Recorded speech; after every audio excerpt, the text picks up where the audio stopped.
আচ্ছা, কথা না বাড়িয়ে আমরা স্টার্ট করি। আমরা আজকে পড়বো হচ্ছে টেরিডোফাইটা।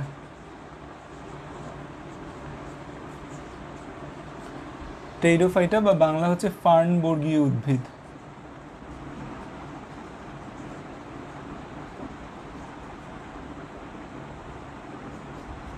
টেরিডোফাইটা বা ফার্নবর্গীয় উদ্ভিদ। এই টেরিডোফাইটা নামটা এসেছে কোথা থেকে? টেরি, এ কথাটা আসছে টেরন থেকে। টেরন, টেরন মানে পক্ষল বা ডানা বিশিষ্ট।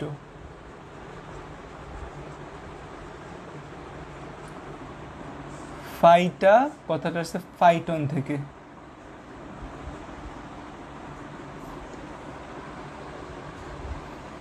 ফাইটা কথাটা আসছে ফাইটন থেকে। ফাইটন মানে হচ্ছে উদ্ভিদ। সো টেরিডোফাইটা মানে হচ্ছে যে আমাদের পক্ষল বা ডানা বিশিষ্ট উদ্ভিদকে আমরা কি বলি? পক্ষল বা ডানা বিশিষ্ট উদ্ভিদকে আমরা বলি টেরিডোফাইটা বলি।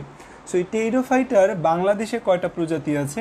টেরিডোফাইটার বাংলাদেশে মোট 195টা প্রজাতি আছে। আমরা বাংলাদেশে টেরিডোফাইটার কয়টা প্রজাতি দেখতে পাই? আমরা বাংলাদেশে টেরিডোফাইটার মোট 195টা প্রজাতি দেখতে পাই। টেরিডোফাইটা সবচেয়ে বেশি দেখা যায় কোনটা? সবচেয়ে বেশি তুমি কোন টেরিডোফাইটা দেখতে পাবা? তার নাম হচ্ছে, আচ্ছা, 195টা প্রজাতির আমরা টেরিডোফাইটা পাই। টেরিডোফাইটার বৈশিষ্ট্য যদি আমি বলতে যাই, তাহলে বৈশিষ্ট্যগুলো কি কি বৈশিষ্ট্য বা কি কি ক্যারেক্টারিস্টিক অর ট্রেটস টেরিডোফাইটার ক্ষেত্রে আমরা দেখতে পাই। প্রথম কথা যেটা হচ্ছে, টেরিডোফাইটার প্রথম যে ট্রেটস বা বৈশিষ্ট্য, সেই বৈশিষ্ট্যটা হচ্ছে যে টেরিডোফাইটা আমাদের যে অপুষ্পক। অপুষ্পক মানে আমরা লাস্ট দিন বলেছি যে এরা ক্রিপ্টোগ্যামাস, অবীজী, এদের কোনো বীজ হয় না, অপুষ্পক হয়, এরা অবীজী হয়। তারপর হচ্ছে এরা প্রধানত স্পোরোফাইট,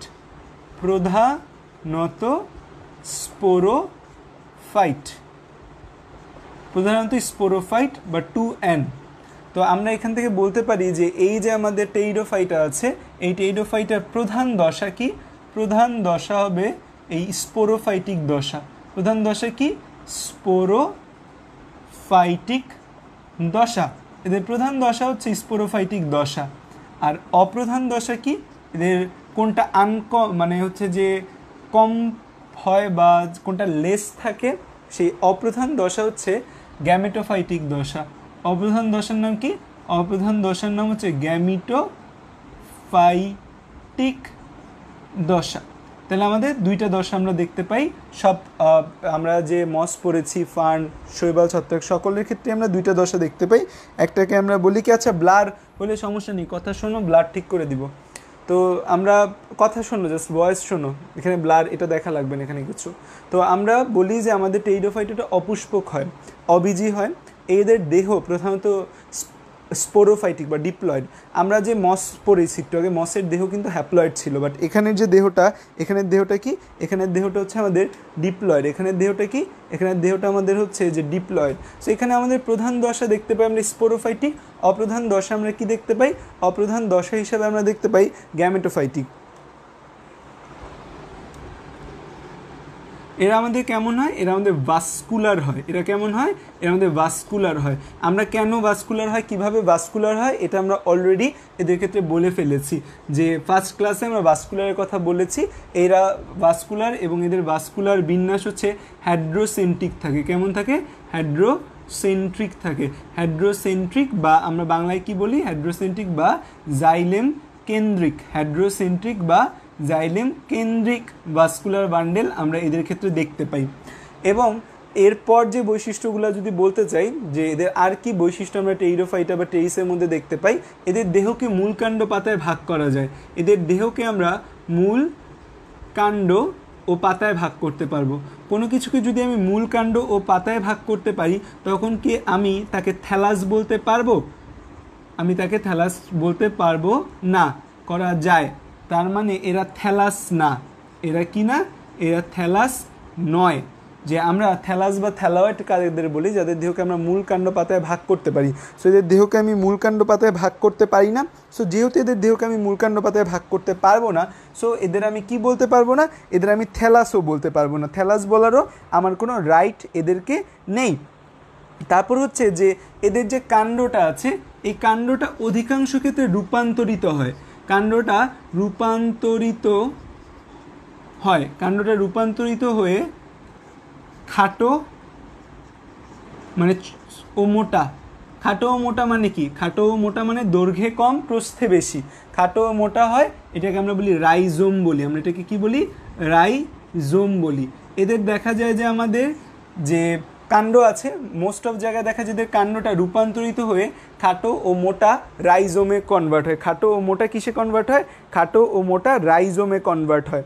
এরপর আমরা এদের ক্ষেত্রে যে দেখতে পাই যে এদের ভ্রূণ সৃষ্টি করে। এরা কী সৃষ্টি করে? এরা ভ্রূণ সৃষ্টি করে, ভ্রূণ বা ইমব্রায়ো সৃষ্টি করে। সো যেহেতু এরা ভ্রূণ বা ইমব্রায়ো সৃষ্টি করে এদেরকে আমরা ইমব্রায়োফাইটে বলতে পারি। এদের যে গ্যামেটোফাইটিক যে দশাটা রয়েছে, এদের গ্যামেটোফাইটিক দশা, এদের আমরা পড়বো, এই গ্যামেটোফাইটিক দশার ছবি আমরা আঁকবো। এদের গ্যামেটোফাইটিক দশাকে প্রোথেলাস বলা হয়, প্রোথেলাস বলে। গ্যামেটোফাইট দশাকে প্রোথেলাস বলে। কেন প্রোথেলাস বলে সেটা আমরা গ্যামেটোফাইট দশা যখন পড়ব তখন আমরা দেখব। এদের যে স্পোরগুলা হয় সেই স্পোরগুলা সম আকৃতিরও হতে পারে আবার অসম আকৃতিরও হতে পারে। সম আকৃতির হলে আমরা কি বলবো? সম ইংরেজি হচ্ছে আমরা জানি মেডিকেলীয় ভাষায় সম ইংরেজি মানে কি? সম ইংরেজি হচ্ছে হোমো। সম ইংরেজি কি? সম ইংরেজি হচ্ছে হোমো স্পোরাস। আর যদি অসম আকৃতির হয় তখন তাকে আমরা কি বলবো? হ্যাটারো স্পোরাস।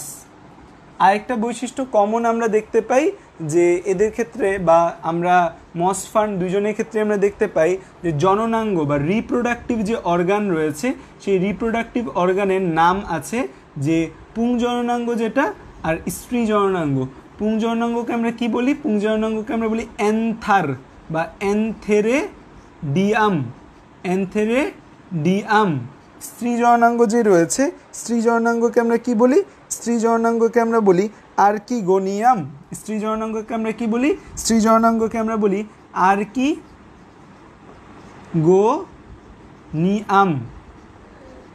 এই অ্যান্থ্রেডিয়াম দেখতে আমাদের কি আকৃতির হয়?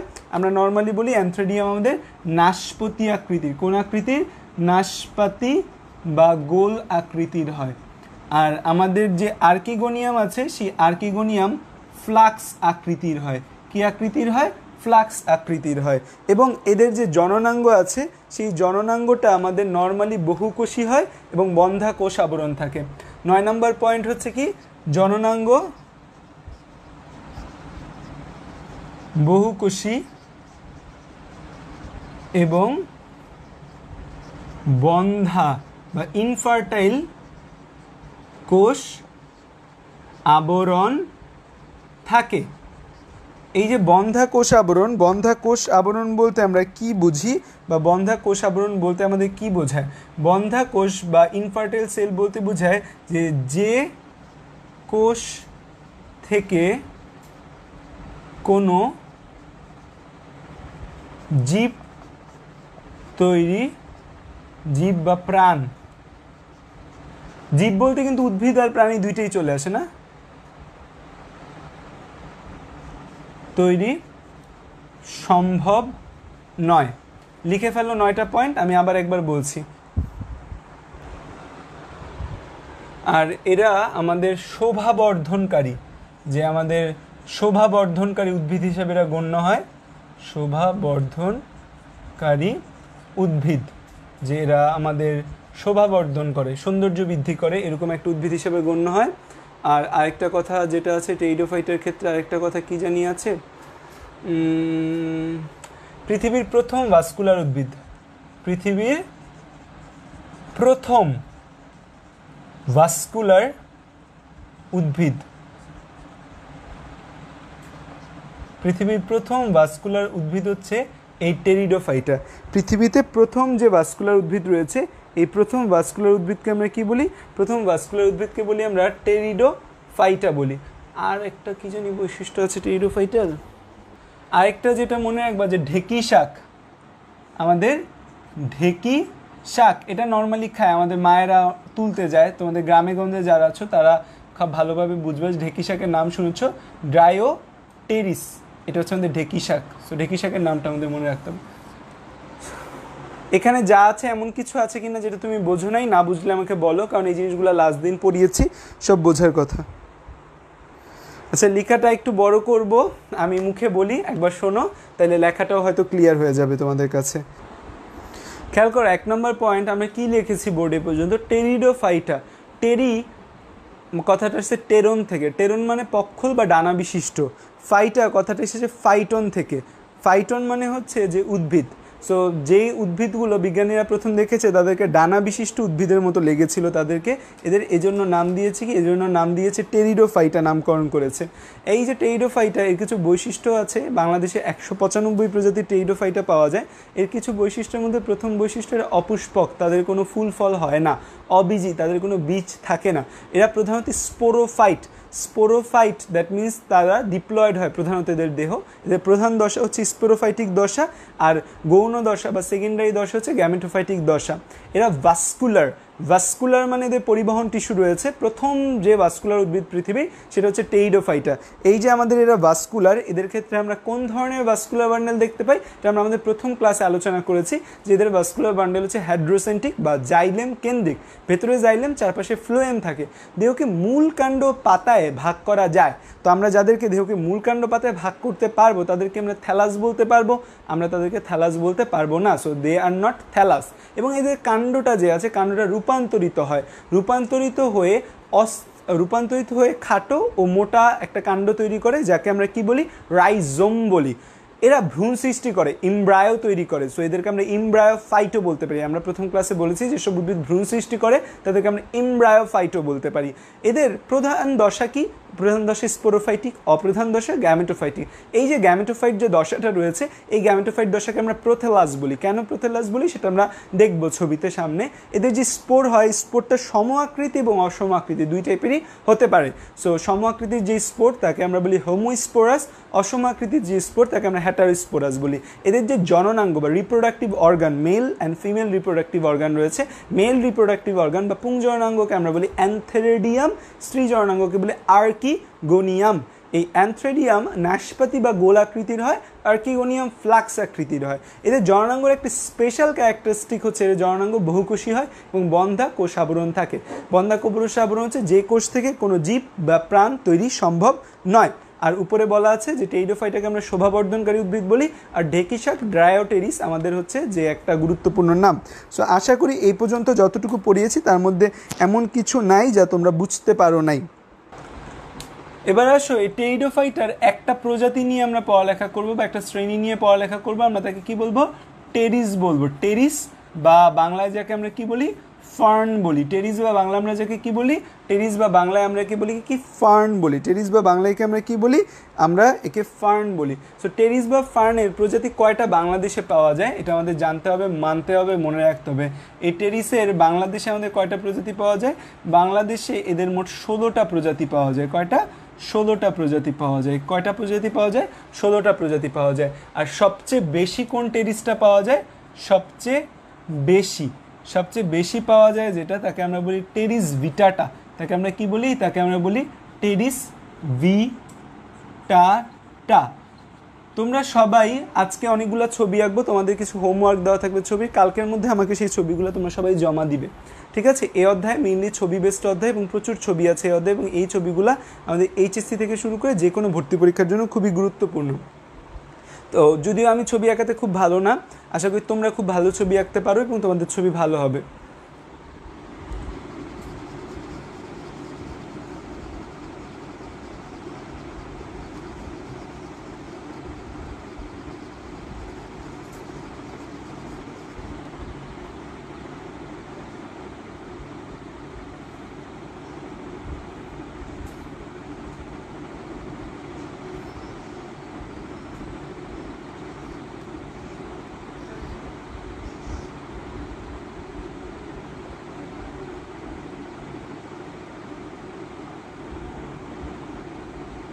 তো এইটা আমরা একটা টেরিস আঁকার চেষ্টা করছি। তো একদম নিচে যেটা দিলাম দেখো, এই যে নিচের অংশগুলো আমাদের হচ্ছে এদের মূল। নিচের অংশটা কি? নিচের অংশটা হচ্ছে এটার মূল। এই যে এখানে আমরা দেখতে পাচ্ছি এটা হচ্ছে একটা কাণ্ড। এই কাণ্ডটা দেখো, এই কাণ্ডটা প্রস্থে বড়, দৈর্ঘ্যে কিন্তু একবারে ছোট। এই যে রূপান্তরিত যে কাণ্ড এবং এটা মাটির নিচে থাকে, এই রূপান্তরিত কাণ্ডকে আমরা কি বলি? এই রূপান্তরিত কাণ্ডকে আমরা বলি রাইজোম। এই রূপান্তরিত কাণ্ডকে আমরা কি বলি? এই রূপান্তরিত কাণ্ডকে আমরা বলি রাইজোম। তারপর এখান থেকে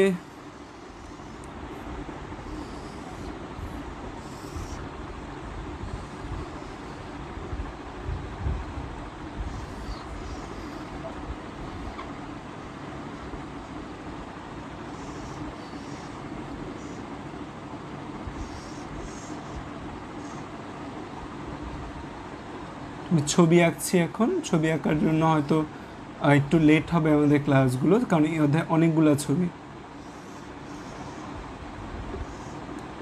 তো আমরা পাতার ভেতরেই পত্র ফলকগুলো দিচ্ছি এখানে।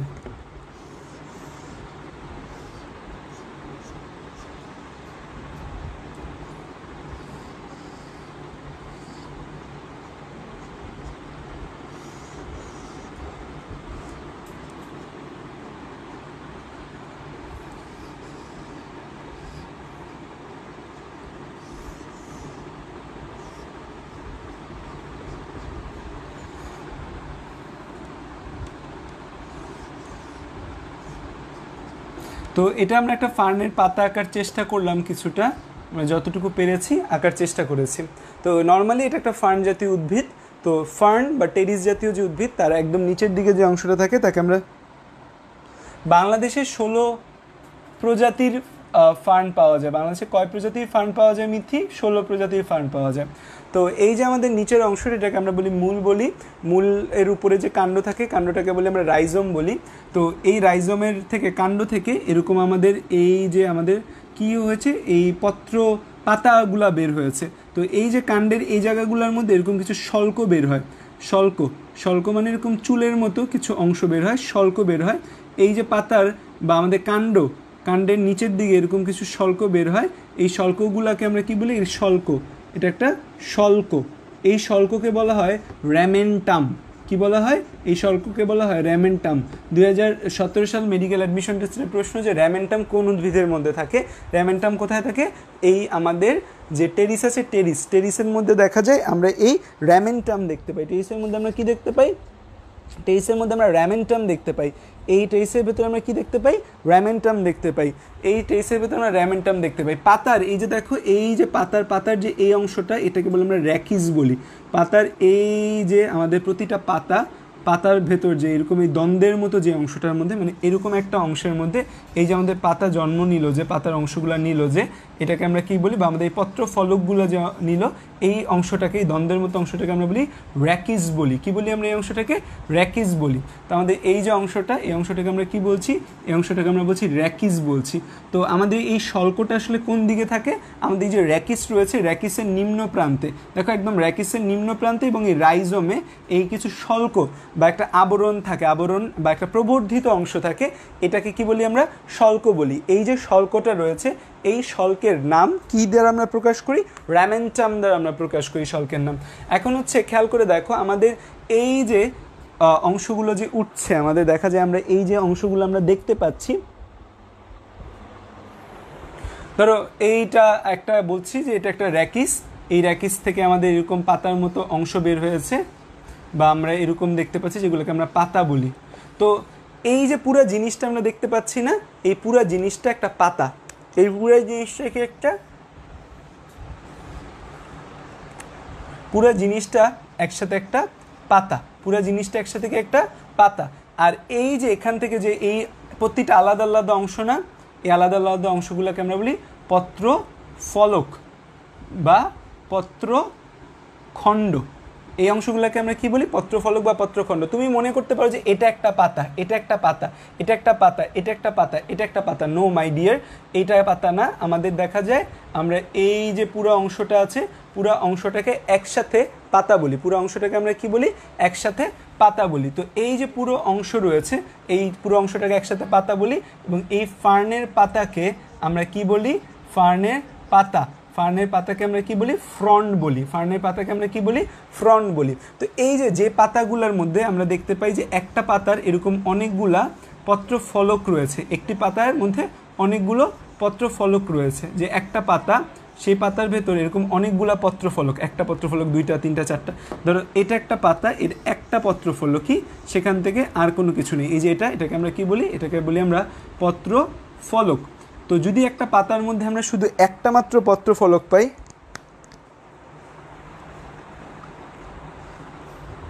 বাইশালি আসতো ক্লাস করতে, তোমাকে তো মিস করতেছিলাম, তুমি নাই দেখেই তো আমি ইংরেজি বলতেছিলাম না।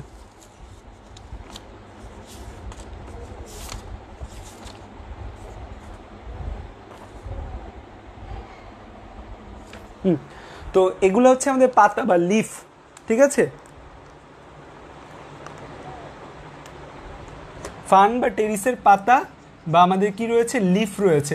ফার্ন বা টেরিসের পাতা বা লিফকে আমরা ফ্রন্ট বলি, ফ্রন্ট একটা ইংরেজি টার্ম। সো এই জিনিসটা পুরাটা একটা পাতা, এই জিনিসটা পুরাটা একটা পাতা।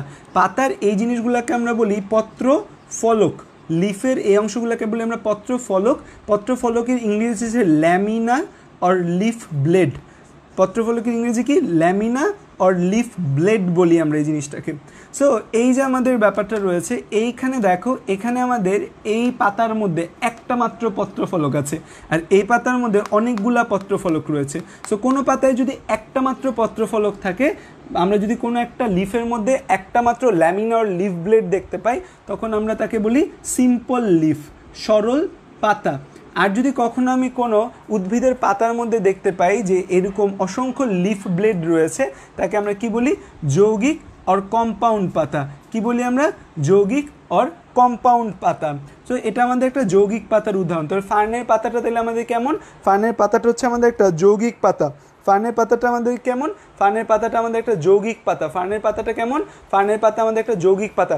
যৌগিক পাতার উদাহরণ বলতে পারবা, গ্রামে গঞ্জে তোমরা কোন উদ্ভিদের মধ্যে দেখো যে এরকম অংশ থাকে, যে একটা এরকম অংশ এখান থেকে এরকম এরকম ছড়ায় গেছে, আমরা দেখা মনে করি একটা পাতা, বাট এরকম নানা ভগ্নাংশ আছে বা নানা পত্রফলক আছে। বলো তো এগুলা কোথায়, এগুলাকে আমরা কি বলি, এরকম যৌগিক পাতার উদাহরণ বলো, গ্রামে গঞ্জে খুব দেখা যায় এরকম যৌগিক পাতার উদাহরণ বলো তো দুই তিনটা।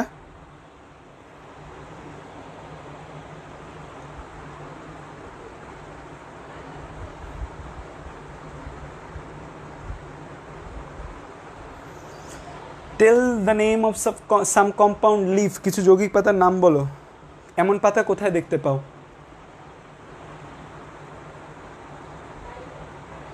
কেউ বলবা না? আচ্ছা আমি বলি, নারিকেল গাছ দেখো নাই, নারিকেলের পাতা কিন্তু এরকম, নারিকেল, লজ্জাবতী, এদের ক্ষেত্রে আমরা এমন পাতা দেখতে পাই। আর সরল পাতা কি, এটা হচ্ছে আম, জাম, এটা হচ্ছে আমাদের সরল পাতা। খেজুর পাতা, ভেরি গুড। কোকোনাট, নারিকেল, লজ্জাবতী, এগুলো কম্পাউন্ড লিফ।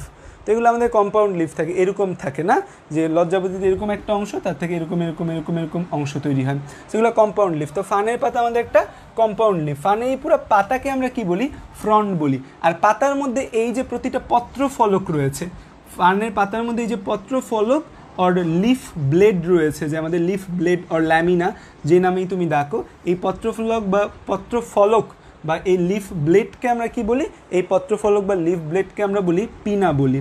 তাহলে ফার্নের পাতাকে আমরা কি বলি, ফ্রন্ট বলি। আর ফার্নের পত্রখণ্ড বা পাতার খণ্ড বা পত্রফলক, একে আমরা কি নামে ডাকি, একে আমরা পিনা নামে ডাকি। কি নামে ডাকি, পিনা নামে ডাকি। একে আমরা কি নামে ডাকি, একে আমরা হচ্ছে পিনা নামে ডাকি। কি নামে ডাকি, একে আমরা পিনা নামে ডাকি। তাহলে পাইছো পিনা। তাহলে এই যে আমাদের ফার্নের পাতা, ফার্নের পাতাকে আমরা কি বলি, ফার্নের পাতাকে আমরা ফ্রন্ট বলি। এবং পত্রফলক যে রয়েছে, পত্রফলকগুলোকে আমরা কি বলি, পিনা বলি। এবং এইখানে অসংখ্য পত্রফলক রয়েছে।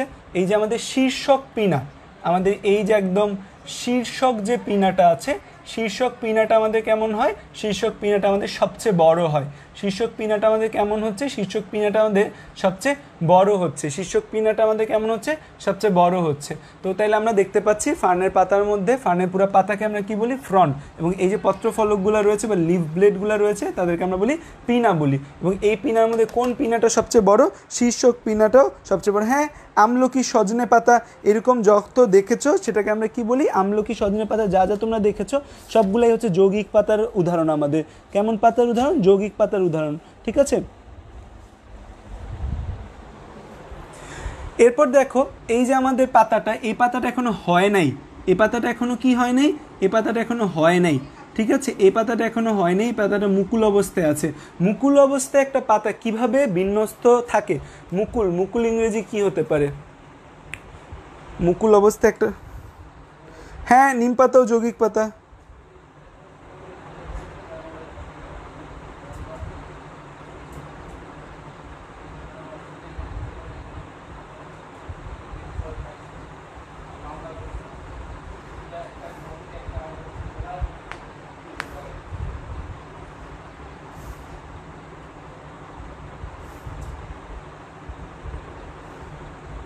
হ্যাঁ, মুকুল অবস্থায় যখন তারা বাড হিসেবে থাকে, দেখা যায় মুকুল বা বাড অবস্থায় কিভাবে তারা বিন্যস্ত আছে, যে মুকুল অবস্থায় কিভাবে বিন্যস্ত আছে বা বাড অবস্থায় যে তাদের কিভাবে তারা সাজিয়ে আছে, এই মুকুল অবস্থায় আমাদের অবস্থায় যে বিন্যাস রয়েছে সেই বিন্যাসকে আমরা বলি হচ্ছে ভার্নিশন। একটা পাতা মুকুল অবস্থায় কিভাবে বিন্যস্ত আছে তাকে আমরা কি বলি, ভার্নিশন বলি। সো এখানে দেখা যাচ্ছে যে আমাদের এটা মুকুল অবস্থায় বা বার্ড অবস্থায় এরকম সার্কুলার গোলাকৃতির প্যাঁচায় আছে। কেমন প্যাঁচায় আছে, গোলাকৃতির প্যাঁচায় আছে, সার্কুলার রয়েছে। এজন্য এই যে ভার্নিশন রয়েছে, এই ভার্নিশনকে আমি কি বলবো, সারসিনেট ভার্নিশন। এটাও একটা ইংরেজি টার্ম, সারসিনেট ভার্নিশন, সারসিনেট ভার্নিশন। তাহলে আমরা কি বলতে পারছি যে আমাদের মুকুল অবস্থায় কিভাবে, আমাদের মুকুল অবস্থায় কিভাবে বিন্যস্ত থাকে তাকে আমরা বলি ভার্নিশন বলি। এই যে ভার্নিশন রয়েছে, এই যে ভার্নিশন, এই ভার্নিশনটা সার্কুলার একটা মুকুল অবস্থায় বিন্যাস দেখতে পাচ্ছি, একে আমরা কি বলি, সারসিনেট ভার্নিশন। তাহলে মুকুল অবস্থায় কুণ্ডলিত পাতা যেটা, তাকে আমরা কি বলি, সারসিনেট ভার্নিশন। অনেক সময় আমাদের যে একটা কচি পাতা, কচি পাতাও কুণ্ডলিত অবস্থায় থাকে, আমাদের কি একটা কচি পাতা, কচি পাতাও কুণ্ডলিত অবস্থায় থাকে। তো দেখা যায় যে আমাদের মুকুল অবস্থায়, তাহলে এই লাইনটা একটু মনে রাখবা যে কুণ্ডলিত, কুণ্ডলিত বা সার্কুলার অবস্থায় আছে, সেটা যদি মুকুল অবস্থায় থাকে, মুকুল অবস্থায় কুণ্ডলিত যদি থাকে কোনো কিছু, তখন সেটাকে আমরা কি বলি, বা বার্ড অবস্থায় সারসিনেট ভার্নিশন, সারসিনেট ভার্নিশন বলি।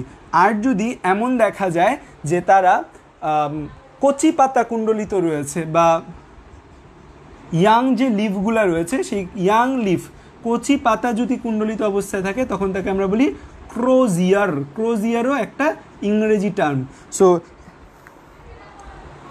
মেহেদি গাছের পাতাও তো যৌগিকই মনে হচ্ছে, পৃথিবীতে যৌগিক পাতা অনেক বেশি। কচিতে ক আছে, ক্রোজিয়ারে ক আছে, তার মানে কচি পাতা বা ইয়াং যে লিফগুলো রয়েছে তাদের পাতাটা কুণ্ডলিত অবস্থায় থাকে, তখন তাকে আমরা কি বলি, ক্রোজিয়ার বলি, ঠিক আছে। সো এই ইনফরমেশনগুলো একদম মাথায় ঢুকায় ফেলতে হবে। এই জায়গা 10টা স্টার, এই জায়গা আমাদের জন্য very very very very very very very very very very very very very very very very very very important এমসিকিউর জন্য এই জায়গা। তাহলে এখান থেকে আমি কী কী জানলাম খেয়াল করো। আমাদের যে ফার্ন রয়েছে, ফার্নের মধ্যে আমরা মূল দেখতে পাই। এই মূলগুলো আমাদের কেমন হয়, এই মূলগুলোর মধ্যে আমাদের ভাস্কুলার টিস্যু থাকে। মূলগুলোর মধ্যে আমাদের কোন টিস্যু বিদ্যমান থাকে, মূলগুলোর মধ্যে আমাদের ভাস্কুলার টিস্যু বিদ্যমান থাকে। এবং এখানে আমাদের রাইজম থাকে। রাইজমটা কি, আমাদের রূপান্তরিত কাণ্ড। রাইজমটা কি, রূপান্তরিত কাণ্ড। এবং হচ্ছে যে এখানে কি দেখা যায়, শল্ক বা স্কেল দেখা যায়। আমরা এখানে একটা শল্ক বা স্কেল দেখতে পাই। এই শল্ক বা স্কেল যেটা, এটাকে আমরা র্যামেন্টাম বলি। এবং আমাদের যে পাতাটা, এই পুরো পাতার ভেতরে এই মাঝখান বরাবর যে জিনিসটা থাকে, পাতার এই মাঝখান বরাবর যে জিনিসটা থাকে তাকে আমরা বলি র্যাকিস বলি। পাতার মাঝখান বরাবর যে জিনিসটা থাকে র্যাকিস বলি। ফার্নের পাতাকে আমরা কি বলি, ফ্রন্ট বলি। এই পাতার ভেতর যে পত্র ফলক বা লিফ ব্লেডগুলো বা পত্রখণ্ড, আমাদের বইয়ের মধ্যে পত্রখণ্ড টার্মটাও ইউজ করা হয়েছে। এই পত্রখণ্ড তাদের আমরা কি বলি, পিনা বলি। এবং কোন পিনাটা সবচেয়ে বড় হয়? শীর্ষস্থ যে পিনাটা রয়েছে সেই পিনাটা সবচেয়ে বড় হয়। কুণ্ডলিত বা পেঁচিয়ে কিভাবে আছে, সার্কুলারভাবে কোন অবস্থায় আছে? মুকুল অবস্থায় যদি সার্কুলার থাকে তাকে আমি বলি সার্কুলার থেকে আছে সার্সিনেট ভার্নেশন বলা হয়। কচি পাতা যদি কুণ্ডলিত অবস্থায় থাকে তখন তাকে আমি নাম কি দিয়েছি? ক্রোজিয়ার বলেছি। মুকুল অবস্থায় বিন্যাসকে বলা হয় ভার্নেশন। মুকুল অবস্থায় বিন্যাসকে বলা হয় ভার্নেশন। মুকুল অবস্থায় সে কিভাবে রয়েছে, বার্ড অবস্থায় সে কিভাবে রয়েছে তাকে বলি ভার্নেশন। এই ইনফরমেশনগুলা মনে মনে নিজেরা দুইবার বলো, বলে তারপর আমাকে কমেন্টে ডান লেখো।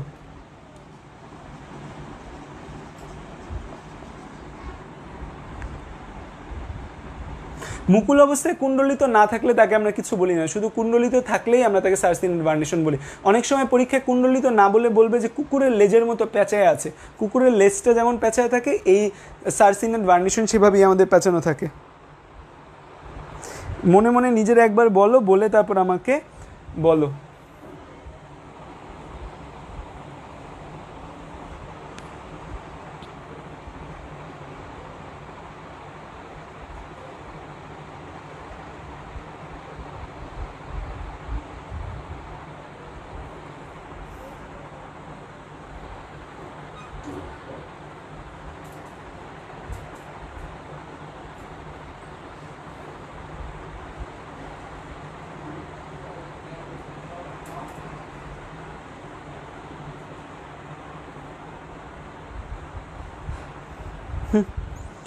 তিনজন চারজন ডান বলছে।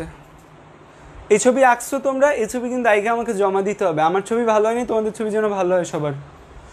অবশ্যই এই ছবিটা বইয়ের থেকে মনে আমি একটু সহজভাবে আঁকছি, এইভাবে আঁকলেও হবে। ওকে,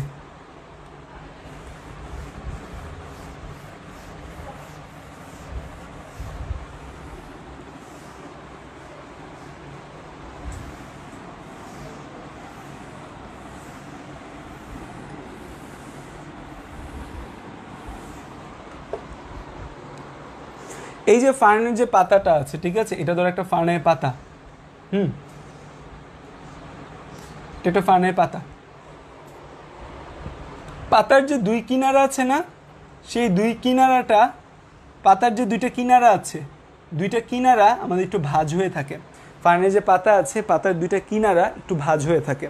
ফার্নের যে পাতা আছে, পাতার কিনারা ভাঁজ হয়ে থাকে। সো এরা একটু এমনি ভাঁজ হয়ে থাকবে, এটা এইভাবে ভাঁজ হয়ে থাকবে। সো আমি একটা নর্মাল পাতাকে যদি এভাবে কাটি মাঝ বরাবর, নর্মাল একটা পাতা, এটা একটু ভাঁজ হয়ে আছে আমাদের ভেতরের দিকে। তাহলে ফার্নের পাতা এই আমাদের কিনারাটা কেমন হয়ে আছে? কিনারাটা ভাঁজ হয়ে আছে।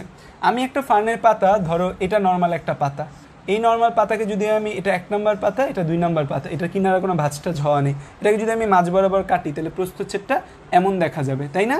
মাঝ বরাবর কাটলে প্রস্থচ্ছেদটা কেমন আসবে? এমন আসবে। নর্মাল একটা পাতা মাঝ বরাবর কাটছি, প্রস্থচ্ছেদ এমন আসবে। কিনারা কোনো ভাঁজ নেই, কিনারা একদম নর্মাল রয়েছে কিনারা, ঠিক আছে? তোমাদের বই বলা আছে কিনারা মসৃণ, মসৃণ থাকে কিন্তু একটু ভাঁজ হয়ে থাকে, মানে এবড়ো থেবড়ো থাকে না। কিন্তু এইটা যেহেতু ভাঁজ হওয়া আছে, এটাকে যদি আমি প্রস্থচ্ছেদ করি তাহলে প্রস্থচ্ছেদটা কি একটু এরকম আসবে না? তো দেখা যায় এই দুই কিনারাটা ভাঁজ অবস্থায় থাকে। এই যে আমাদের ফার্নের পাতা রয়েছে, ফার্নের পাতার দুইটা কিনারা একটু ভাঁজ অবস্থায় থাকে। তো ভাঁজ অবস্থায় যদি থাকে, আমি যদি সেটাকে কাটি, প্রস্থচ্ছেদ, প্রস্থ মানে প্রস্থ বরাবর যদি কাটলে আমরা দেখবো যে পাতাটা এরকম থাকবে, যে দুই পাশে কি হয়ে থাকবে? ভাঁজ হয়ে থাকবে ফার্নের পাতা। সো ফার্নের পাতার এরকম দুই পাশে আমরা ভাঁজ দেখতে পাই। সো ভাঁজ দেখতে পাওয়ার পর সেখানে আমরা পাতার মধ্যে কিছু গঠন দেখতে পাই এবং সেটার ছবি আমাদের বইয়ে দেওয়া আছে।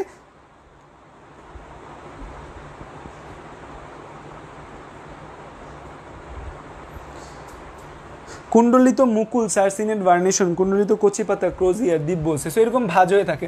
সেই ভাঁজ হওয়া একটা ছবি আমাদের বইয়ের ভেতর দেওয়া আছে। সেই ছবিটা আমাদের ভালো করে জানতে হবে, ভালো করে শিখতে হবে।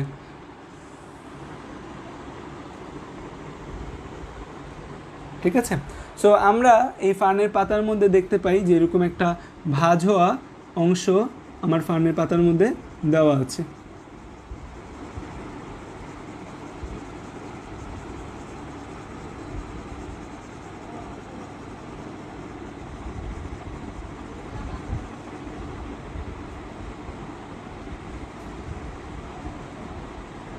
ঠিক আছে? সো আমরা ফার্নের পাতার মধ্যে এরকম ভাঁজ হওয়া একটা অংশ দেখতে পাই। তো এই যে ভাঁজ হওয়া যে অংশটা, এই অংশটাকে আমরা বলি হচ্ছে ফলস, এটাকে আমরা বলি ফলস ইন্ডুসিয়াম। কি বলি আমরা এটাকে? ফলস ইন্ডুসিয়াম।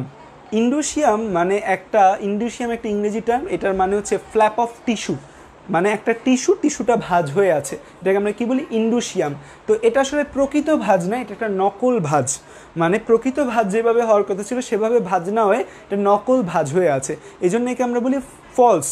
ইন্ডোসিয়াম মানে ভাঁজ, ফ্ল্যাপ অফ টিস্যু, যে একটা টিস্যু ফ্ল্যাপ হয়ে আছে, একটা টিস্যু ফ্ল্যাপ হয়ে আছে, এটাকে বলি আমরা ইন্ডোসিয়াম। তাহলে এই টার্মটাকে কী বলি? যে আমাদের পাতা যে একটা ভাঁজ হয়ে থাকে এটাকে আমরা কী বলি?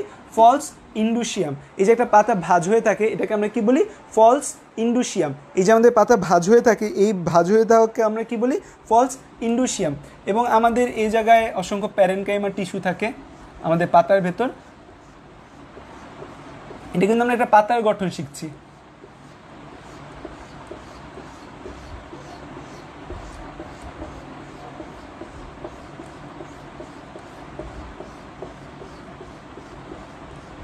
ঠিক আছে, আমরা পাতার গঠন শিখছি। পাতার এগুলো হচ্ছে গ্রাউন্ড টিস্যু। গ্রাউন্ড টিস্যুকে আমরা জানবো যে পাতার এরা হচ্ছে গ্রাউন্ড টিস্যু। আমাদের নর্মালি একটা উদ্ভিদের ভিতর 3 ধরনের টিস্যু দেখা যায়। একটা এপিডার্মাল টিস্যু, যে টিস্যুটা হচ্ছে উদ্ভিদের ত্বক গঠন করে। একটা হচ্ছে ভাস্কুলার টিস্যু, যেটা উদ্ভিদের পরিবহন টিস্যু গঠন করে। এই দুইটা ছাড়া যা আছে সবগুলোকে বলি আমরা গ্রাউন্ড টিস্যু বা ভিত্তি টিস্যু। সো এই যে পাতার যে গ্রাউন্ড টিস্যু থাকে, গ্রাউন্ড ইংরেজি বানামি গ্রাউন্ড টিস্যু, সেই গ্রাউন্ড টিস্যু, পাতার যে গ্রাউন্ড টিস্যু রয়েছে, সেই গ্রাউন্ড বা ভিত্তি টিস্যু রয়েছে, তাদেরকে আমরা বলি মেসোফিল। তাদেরকে আমরা কি বলি?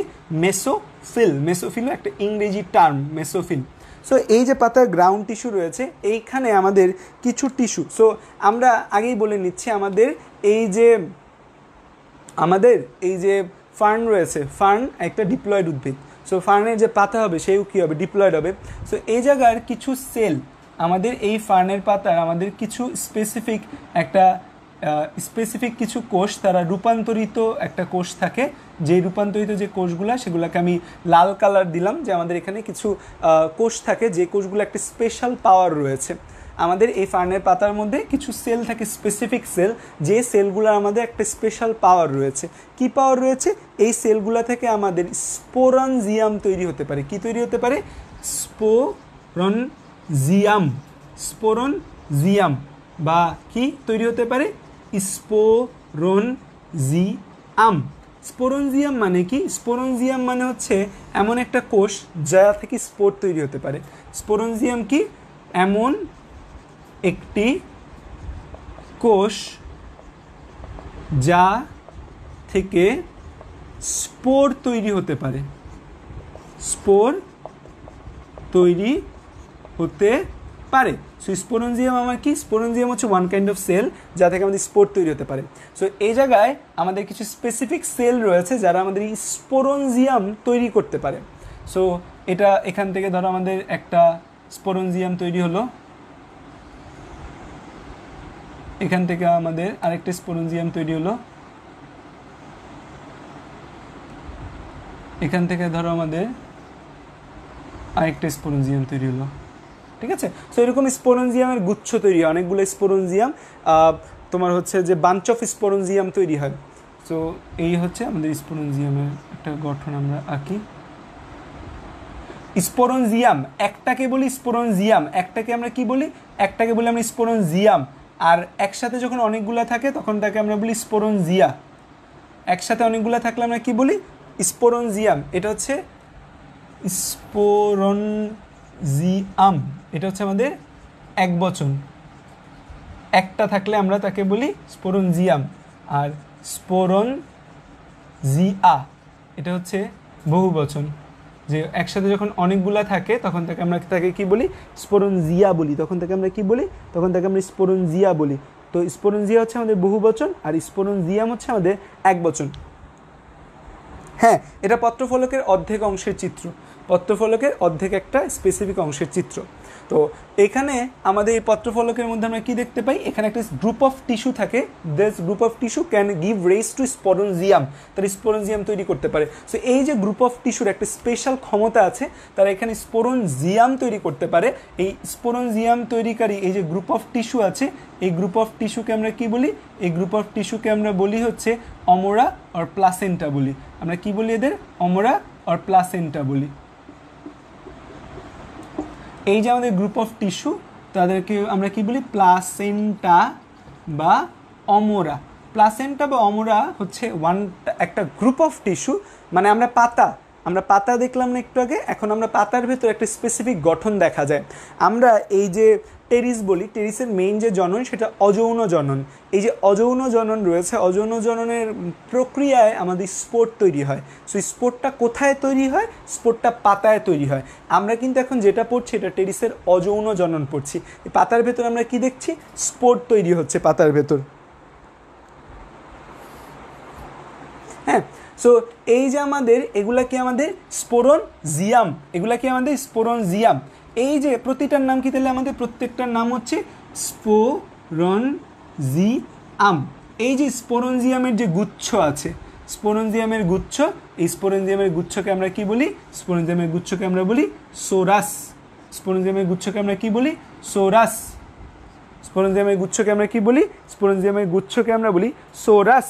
স্পঞ্জিয়ামের যে গুচ্ছ তৈরি হয়, স্পঞ্জিয়ামের গুচ্ছকে আমরা কি বলি? স্পঞ্জিয়ামের গুচ্ছকে আমরা বলি হচ্ছে সোরাস। এই যে স্পঞ্জিয়ামের গুচ্ছ তৈরি হয়, এই স্পঞ্জিয়ামের গুচ্ছকে আমরা কি বলি? সোরাস বলি। এই সোরাসটাও আমাদের কি এক বচন, সোরাসটাও আমাদের কি এক বচন। বহু বচনে আমরা কি বলি? বহু বচন আমরা বলি সোরাই। সোরাই হচ্ছে আমাদের বহু বচন। যে এরকম অনেকগুলা হয়তো সোরাস তৈরি হয়, যদি অনেকগুলো সোরাস তৈরি হয় তখন আমরা তাকে কি বলি? সোরাই বলি। তো এই সোরাসের আমাদের একটা ক্যারেক্টারিস্টিক মনে রাখতে হবে, সোরাসের আকৃতি হচ্ছে বৃক্ক বা কিডনি শেপড। সোরাসের আকৃতি কি আমাদের? বৃক্ক আর কিডনি শেপড আমাদের এই সোরাস বা সোরাই হয়। সো এই হচ্ছে আমাদের এই জায়গার গঠন। তাহলে এই হচ্ছে আমাদের এই জায়গার গঠন। এখানে আমি যতটুকু বুঝিয়েছি এতটুকু কি তোমরা বুঝতে পেরেছো কিনা বলো? আচ্ছা, এখন এই যে পাতাটার ভেতর, এই যে ধরো একটা পাতা, এই পাতাটার ভেতর আমরা দেখতে পাচ্ছি এটা একটা পাতার গঠন আমরা দেখলাম। পাতার ভেতর আমরা দেখলাম এখানে বাঞ্চ অফ টিস্যু থাকে, যে টিস্যুগুলো স্পোরনজিয়া গিভ রাইজ করতে পারে বা তৈরি করতে পারে। এই স্পোরনজিয়াম এর গুচ্ছ যেটা, একে আমরা বলি সোরাস বলি। এবং এই স্পোরনজিয়ামটাকে ঢেকে রাখার জন্য এখানে একটা মেকি টিস্যু তৈরি হয়, যে টিস্যুটা ঢেকে রাখতে সাহায্য করে। এই টিস্যুটাকে বলি আমরা ফলস ইন্ডুসিয়াম। এটা আমাদের একটা কিসের মতো কাজ করে? এটা আমাদের একটা ঢাকনার মতো কাজ করে, ফ্ল্যাপ অফ টিস্যু। সো এই যে গঠনটা বা যে পাতার ভেতর আমরা এই জিনিসটা দেখতে পাই, এটাকে আমরা কি বলতে পারি? এই পাতাটাকে আমরা বলতে পারি হচ্ছে যে এই পাতাটা হচ্ছে আমাদের স্পোরোফিল। যে পাতায় আমাদের এই স্পোরনজিয়া, সোরাস এগুলো তৈরি হয়, এইটা একটা পাতার প্রস্থচ্ছেদ। এটা আমরা কি বলি? একটা পাতার প্রস্থচ্ছেদ আমরা করলাম বা পাতার গঠন আমরা দেখলাম। পাতার মধ্যে অযৌন জনন, পাতার মধ্যে অযৌন জনন আমরা দেখলাম। এবং এই যে পাতার মধ্যে, এই যে পাতাটার মধ্যে এই কাজগুলো ঘটলো, বা যে পাতার, সব পাতা থেকে কি তৈরি হবে? সব পাতা তৈরি হয় না, কিছু কিছু পাতা থেকে তৈরি হয়। যে পাতা থেকে তৈরি হয় সে পাতাটাকে আমরা বলি হচ্ছে স্পোরোফিল। সে পাতাটাকে আমরা কি বলি? সে পাতাটাকে আমরা বলি স্পোরোফিল। যে পাতা থেকে আমাদের এই স্পোরনজিয়াম, সোরাস এগুলো তৈরি হয়েছে, সে পাতাকে আমরা কি বলি? স্পোরোফিল। সে পাতাকে আমরা কি বলি? সে পাতাকে আমরা স্পোরোফিল বলি। প্লাসেন্টা বা অমরা কেন আমরা বলি? প্লাসেন্টা বা অমরা বলা হয় সেই গ্রুপ অফ টিস্যুকে, যে গ্রুপ অফ টিস্যু আমাদের কোনো রিপ্রোডাক্টিভ অর্গান বা একটা রিপ্রোডাকশন করতে পারে, তাদের আমরা প্লাসেন্টা বা অমরা বলি। আমরা মায়ের দেহেও দেখা যায় যে আমাদের মায়ের দেহের সাথে আমাদের যে সংযোগটা থাকে সেখানে জায়গাটাকে আমরা প্লাসেন্টা বলি। সো আমাদের হিসাব আর ওদের হিসাব আলাদা। ওদের যে গ্রুপ অফ টিস্যুটা, এই পাতার ভেতর যে গ্রুপ অফ টিস্যুটা আমাদের স্পোরনজিয়াম তৈরি করতে পারে, তাদের একটা রিপ্রোডাক্টিভ ভ্যালু রয়েছে। তারা একটা জিনিস, নতুন জিনিস তৈরি করতে পারে, রিপ্রোডাকশন করতে পারে। দ্যাটস ওয়াই তাদেরকে আমরা বলি প্লাসেন্টা বা অমরা। কারণ কি? তার they have a reproductive value, তাদের একটা রিপ্রোডাকশন করার ক্ষমতা রয়েছে। এই জায়গায় যে কথাবার্তাগুলো বললাম এগুলাও মনে রাখতে হবে, রাখতে হবে, রাখতে হবে, রাখতে হবে, রাখতে হবে, রাখতে হবে, রাখতে হবে, রাখতে হবে। এই জিনিস মাথায় ঢুকায় ফেলো, জীবনও ভোলা যাবে না। এখানে যে কয়টা কথা বলছি, যে আমার একটা পাতা রয়েছে, সেই পাতা থেকে স্পোরনজিয়াম তৈরি হতে পারে, সে পাতাকে বলি আমরা স্পোরোফিল। পাতার একটা টিস্যু থেকে স্পোরনজিয়ামগুলো তৈরি হয়, সেই টিস্যুকে বলি আমরা প্লাসেন্টা। সেখান থেকে কী তৈরি? স্পোরনজিয়াম। স্পোরনজিয়াম কি? স্পোরনজিয়াম হচ্ছে এমন একটা কোষ যা থেকে স্পোর তৈরি হতে পারে। এই যে স্পোর তৈরি হয়, এই স্পোরনজিয়ামের যে গুচ্ছ আছে, গুচ্ছকে আমরা কি বলি? সোরাস বলি। সোরাসটা দেখতে কি আকৃতি? সোরাসটা দেখতে বৃক্ক বা কিডনি আকৃতি। এখন তোমরা আমাকে বলো যে আমরা টেরিস পড়ছি, টেরিস হচ্ছে একটা ডিপ্লয়েড, দেখতে টেরিস হচ্ছে একটা ডিপ্লয়েড, টেরিসের পাতাও ডিপ্লয়েড। তাহলে যে স্পোরনজিয়াম তৈরি হবে, স্পোরনজিয়াম ডিপ্লয়েড হবে না হ্যাপ্লয়েড হবে?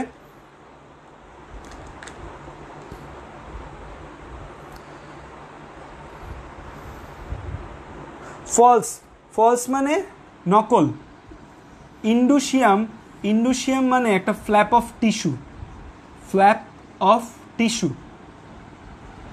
ফ্ল্যাপ মানে টিস্যুগুলো ভাঁজ হয়ে যায় যখন, তখন আমরা বলি ফ্ল্যাপ অফ টিস্যু। মানে এখানে ইন্ডোসিয়াম মানে একটা টিস্যু ভাঁজ হয়ে আছে, ভাঁজ হয়ে একটা ঢাকনার মতো কাজ করছে, ভাঁজ হয়ে একটা কিসের মতো কাজ করছে, ঢাকনার মতো কাজ করছে। এই যে ঢাকনার মতো কাজ করছে, এটা প্রকৃত কোনো ঢাকনা না, এটা একটা নকল ঢাকনা বা মেকি ঢাকনা, এই জন্য এটাকে বলা হয় ফলস ইন্ডোসিয়াম বলা হয়।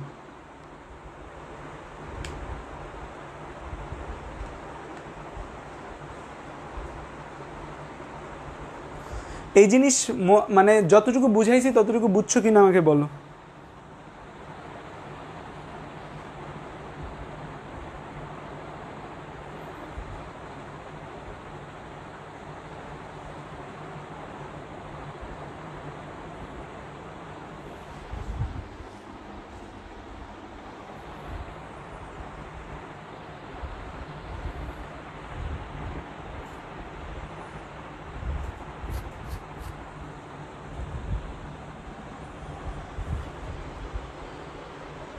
ওকে,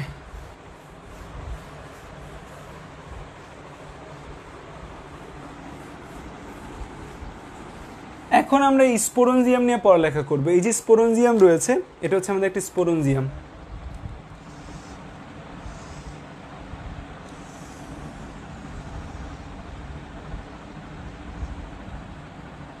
স্পোরঞ্জিয়ামের দুইটা অংশ, আমাদের এটা কি একটা স্পোরঞ্জিয়াম। স্পোরঞ্জিয়ামের আমাদের দুইটা অংশ থাকে, এটা হচ্ছে আমাদের একটা স্পোরঞ্জিয়াম। স্পোরঞ্জিয়ামের আমাদের দুইটা অংশ, এই অংশটাকে আমরা বলি বৃন্ত বা স্টক, এই অংশটাকে আমরা বলি ক্যাপসিউল। ক্যাপসিউল একটা ইংরেজি টার্ম, ক্যাপসিউল। আচ্ছা, তো এই যে আমাদের স্পোরঞ্জিয়াম রয়েছে, স্পোরঞ্জিয়ামের মধ্যে কিছু কোষ থাকবে। স্পোরঞ্জিয়ামের মধ্যে এই জায়গায় কিছু কোষ থাকে, যে কোষগুলো আমাদের শক্ত, পুরু এবং কাইটিন নির্মিত হয়। শক্ত, পুরু এবং কাইটিন নির্মিত হয়। সৌভিক অতন্য প্রথমে স্বীকার করে নিছে, পরে আবার ভুলে যাবা। তুমি যদি মেনে নাও তুমি ভুলে যাবা, তুমি অবশ্যই ভুলে যাবা। যদি তুমি পড়ালেখা করো এই যে ভোলার জন্য, তাহলে অবশ্যই তো ভুলবা। আর পড়ালেখা ভোলারই জিনিস, পড়ালেখা আজীবন মনে রাখার জিনিস না। বাট ব্যাপারটা হচ্ছে কতক্ষণ মনে রাখতে চাও, কতক্ষণ স্থায়িত্ব রাখতে চাও, সেটা তোমার উপর ডিপেন্ড করে। তুমি যদি আগেই বলো আমি তো বললে যাবো, তাহলে তো তুমি বললে যাবাই, জীবনে মনে রাখতে পারবা না। সো ভুলে যাবো এটা আগে বলা যাবে না, বলতে হবে আমি মনে রাখার চেষ্টা করবো। আমি যদি মনে রাখতে না পারি, কেউ মনে রাখতে পারবে না। ঠিক আছে, সকলের যেমন হচ্ছে 1.36 কেজি ব্রেইন এবং হচ্ছে 10 বিলিয়ন নিউরন রয়েছে, আমারও নিউরনস রয়েছে। একটা ছোট 4 বছরের বাচ্চা যদি কোরআন শরীফ মুখস্থ, 4 থেকে 6 বছরের বাচ্চা যদি একটা কোরআন শরীফ মুখস্থ রাখতে পারে, আমি ছোট্ট একটা পড়া মনে রাখতে পারবো না? হ্যাঁ, কোরআন শরীফ মনে রাখার জন্য, মনে রাখতে গেলে আল্লাহ তাআলা বরকত দেয়, আল্লাহ তাআলা সাহায্য করে। পড়ালেখাও একটা হচ্ছে যে বরকতের জিনিস। তো পড়ালেখাও যদি আমি মনোযোগ দিয়ে করতে চাই, সেখানে আল্লাহ বরকত দিবে না? অবশ্যই দিবে। সো অন্য কেউ যদি মনে রাখতে পারে, তো 8-10টা মানুষ মনে রাখতে পারলে আমি কেন মনে রাখতে পারবো না? 8-10টা মানুষ যদি ভুলে না যায়, আমি কেন ভুলে যাব? সো ব্যাপারটা এইভাবে একদম সিম্পল, হিসাব পৃথিবীর সিম্পল। সবাই পারলে আমারও পারতে হবে, ঠিক আছে? সবাই পারলে আমারও পারতে হবে, আমারও পারতে হবে, এটা হচ্ছে শেষ হিসাব। পারবো না এরকম বলে কোনো কথা নেই। সো আমাদের এই বৃন্ত বা এটাকে আমরা কী বলি, এই জিনিসটাকে বলি স্টক বলি, উপরের অংশটাকে আমরা ক্যাপসিউল বলি, ঠিক আছে?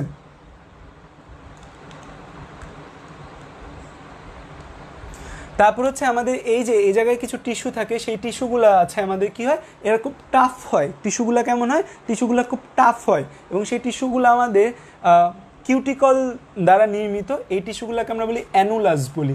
এই টিস্যুগুলোকে আমরা কি বলি? এই টিস্যুগুলোকে আমরা অ্যানুলাস বলি। এই টিস্যুগুলোকে আমরা কি বলি? এই টিস্যুগুলোকে আমরা বলি অ্যানুলাস বলি।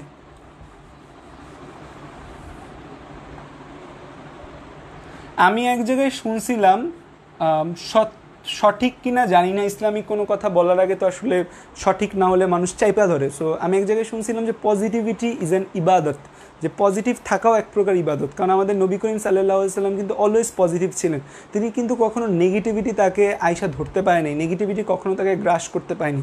সো পজিটিভিটি একটা ইবাদত। এবং তুমি পৃথিবীতে যে ধর্মই দেখো, সে ধর্মেরই যে মূল ব্যক্তি বা সে ধর্মেরই যে মূল বাণী, সেটা কিন্তু পজিটিভ ছিল। সব কিছুই কিন্তু পজিটিভ। যিশুর কথা বলো, গৌতম বুদ্ধের কথা বলো, বা হিন্দু ধর্মের কথা বলো, যে গীতা আছে, যে রাম লক্ষ্মণের কথা বলো, তারা কিন্তু সবাই পজিটিভ ছিলেন, কেউই কিন্তু নেগেটিভ ছিল না। কোনো ধর্মই কিন্তু নেগেটিভিটির উপর তৈরি হয়নি। সকল ধর্মের মূল ভিত্তি কিন্তু পজিটিভিটি, সকল ধর্মের মূল ভিত্তি কিন্তু সুখ, শান্তি, সমৃদ্ধি। এই যে এক আল্লাহকে মান্য করো, এটাও কি একটা পজিটিভ ওয়ার্ড না? এটাও তো একটা পজিটিভ ওয়ার্ড। সো পজিটিভিটি কিন্তু এক প্রকারের ইবাদতের মতো, ঠিক আছে? সো পজিটিভ থাকতে হবে অলওয়েজ।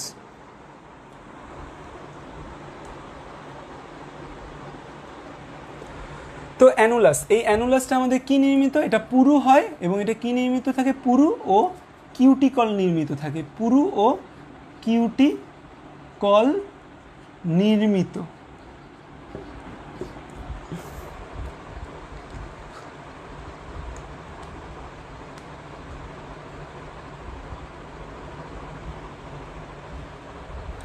এখানে কিছু টিস্যু থাকে যেগুলো দেখতে আমাদের মুখের মতো দেখা যায়, যেগুলো দেখতে কিসের মতো?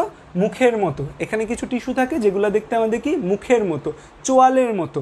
তো মুখ বা চোয়ালের মতো যে টিস্যুগুলো আছে এবং এই টিস্যুগুলো ফেটে যায় একটা টাইমে, ফেটে গিয়ে এরকম মুখের মতো ওপেনিং থাকে। সো মুখকে আমরা বলি স্টমা, মুখকে আমরা কি বলি? মুখকে আমরা বলি স্টমা। সো এই যে টিস্যুগুলো আছে এগুলোকে আমরা বলি স্টমিয়াম, স্টমিয়াম। এই টিস্যুগুলোকে আমরা কি বলি? স্টমিয়াম বলি। স্টমিয়াম নামক যে টিস্যুগুলো রয়েছে এই টিস্যুগুলো খুব পাতলা হয়। স্টমিয়াম নামক যে টিস্যুগুলো রয়েছে এরা খুব পাতলা এবং এরা নর্মালি আমাদের সেলুলোজ নির্মিত হয়। কি নির্মিত হয়? এরা আমাদের সেলুলোজ নির্মিত হয়। এরা কি নির্মিত হয়? এরা সেলুলোজ নির্মিত হয়।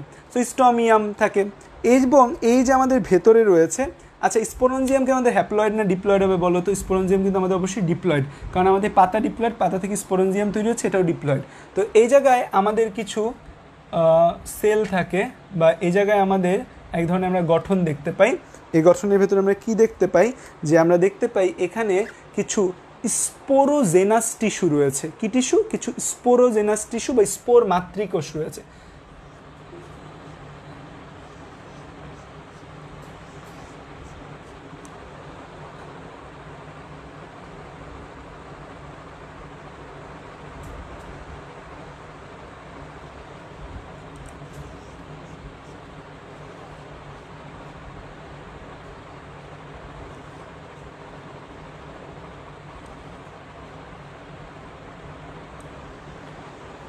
এই যে টিস্যুগুলা, এই টিস্যুগুলাকে আমরা বলি হচ্ছে যে স্পোরোজেনাস টিস্যু বা আচ্ছা এই টিস্যুগুলাকে আমাদের বইয়ে নামকরণ করা হচ্ছে চারটা, এখান থেকে চারটা স্পোর বা রেণু তৈরি হতে পারে, এই জন্য একে বলে রেণু চতুষ্টয়।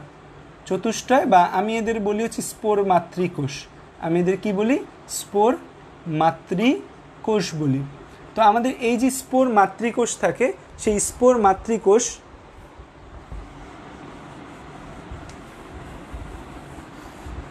আমাদের এই যে স্পোর মাতৃকোষ রয়েছে, তাহলে স্পোর মাতৃকোষ আমাদের কি হবে?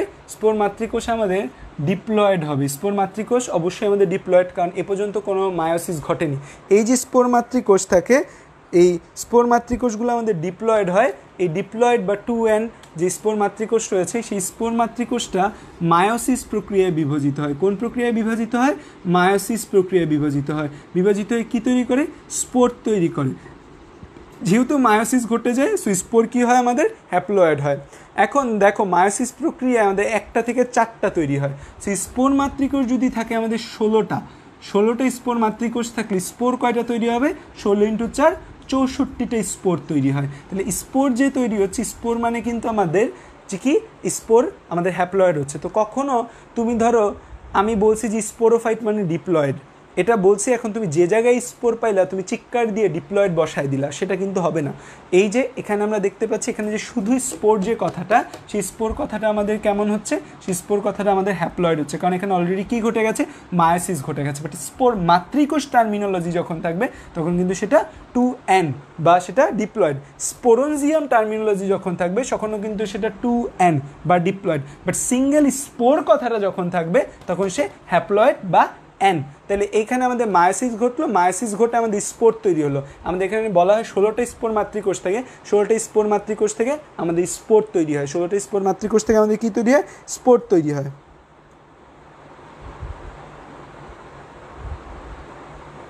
ঠিক আছে, এতটুকু বুঝছো কি না বলো, এরপর আমরা যাব সামনে।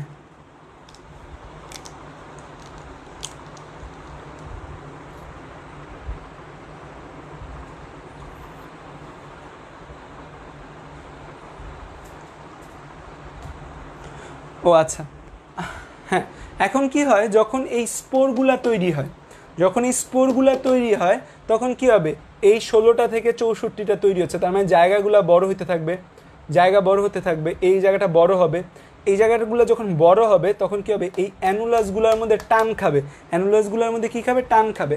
আর অ্যানুলাসের আরেকটা বৈশিষ্ট্য হচ্ছে এরা পানিগ্রাহী, এরা কি পানিগ্রাহী, তার মানে হচ্ছে তারা ওয়াটার ইনটেক করে বা ওয়াটার গ্রহণ করে, বা তাদের ওয়াটারের প্রতি ভালোবাসা আছে, ওয়াটার ফিলিয়া আছে, সো বা হাইড্রোফিলিয়া তাদের মধ্যে রয়েছে।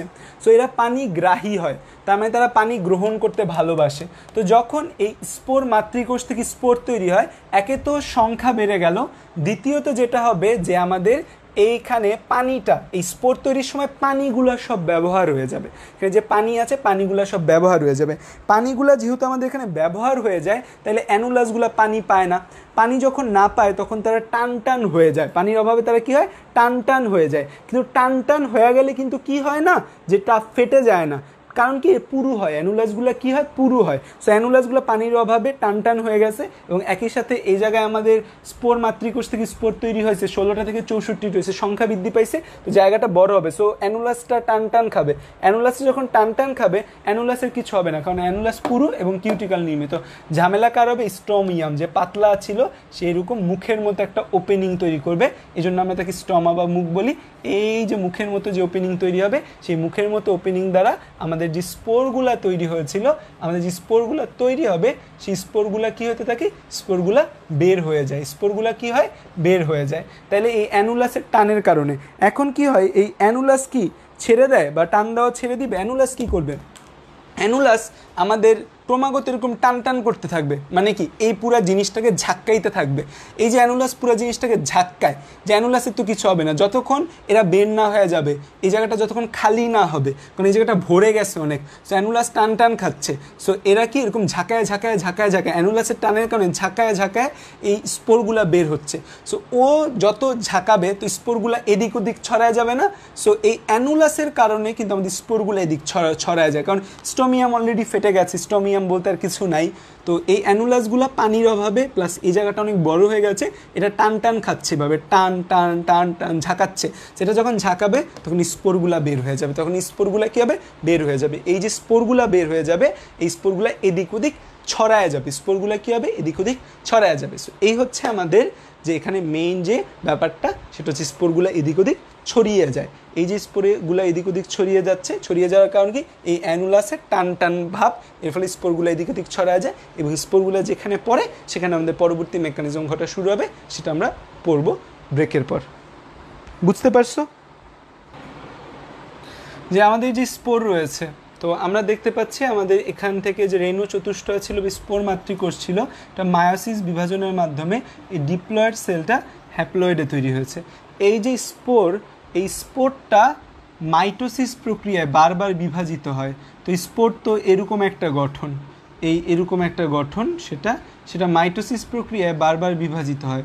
সেটা কি হয়, মাইটোসিস প্রক্রিয়ায় বারবার বিভাজিত হয়ে ফার্স্টে এরকম একটা গঠন তৈরি করে, ঠিক আছে, মাইটোসিস প্রক্রিয়া বারবার বিভাজিত হয়, বিভাজিত এরকম একটা গঠন তৈরি করে, এরকম একটা গঠন তৈরি করার পর তারপর এরকম হৃৎপিণ্ড আকৃতির একটা গঠন তৈরি করে, এই হৃৎপিণ্ড আকৃতির একটা গঠন তৈরি করে। তাহলে এখানে কি মায়োসিস ঘটার কোনো সুযোগ আছে? আর কোনো জায়গায় মায়োসিস ঘটবে না, কারণ স্পোরটা হ্যাপ্লয়েড। এখান থেকে কি তৈরি হবে, আমাদের এই স্পোরটা মাইটোসিস প্রক্রিয়ায় বিভাজিত হয়ে তার সংখ্যা বৃদ্ধি হবে, বড় হওয়ার পর তারপর আস্তে আস্তে বড় হয়ে এরকম একটা হৃৎপিণ্ড আকৃতি প্রাপ্ত হয়। এই হৃৎপিণ্ড আকৃতির এই কোষটাকে আমরা বলি এই হৃৎপিণ্ড আকৃতির যে কোষটা আছে, এই কোষের ভেতর তুমি কোনটা দেহ, কোনটা কাণ্ড, কোনটা পাতা তা বের করতে পারবে না। সো তুমি যেহেতু কোনটা দেহ, কোনটা কাণ্ড, কোনটা পাতা সেটা বের করতে পারছো না, দ্যাটস ওয়াই আমরা কি বলি, আমরা বলি কি থ্যালাস বলি।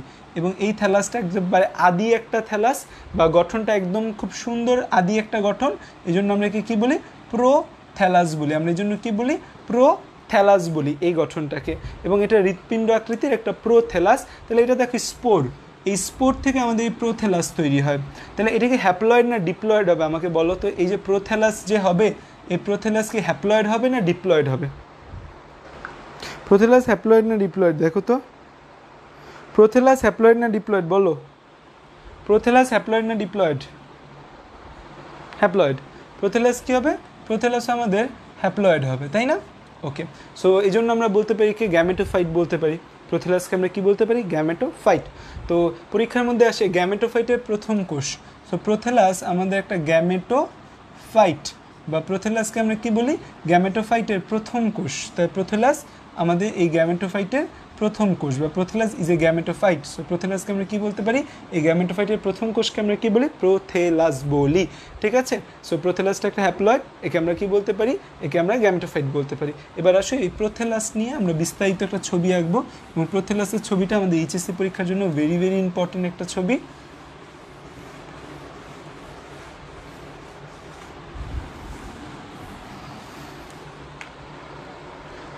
প্রো মানে আদি গঠন, এর গঠনটা অনেক সরল, দ্যাটস ওয়াই আমরা একে প্রোথ্যালাস বলি।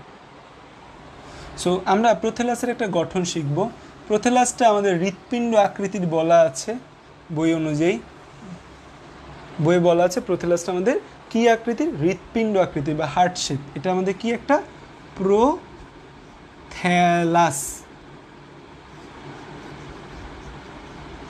এই যে প্রোথ্যালাস রয়েছে, সেই প্রোথ্যালাসের মধ্যে আমাদের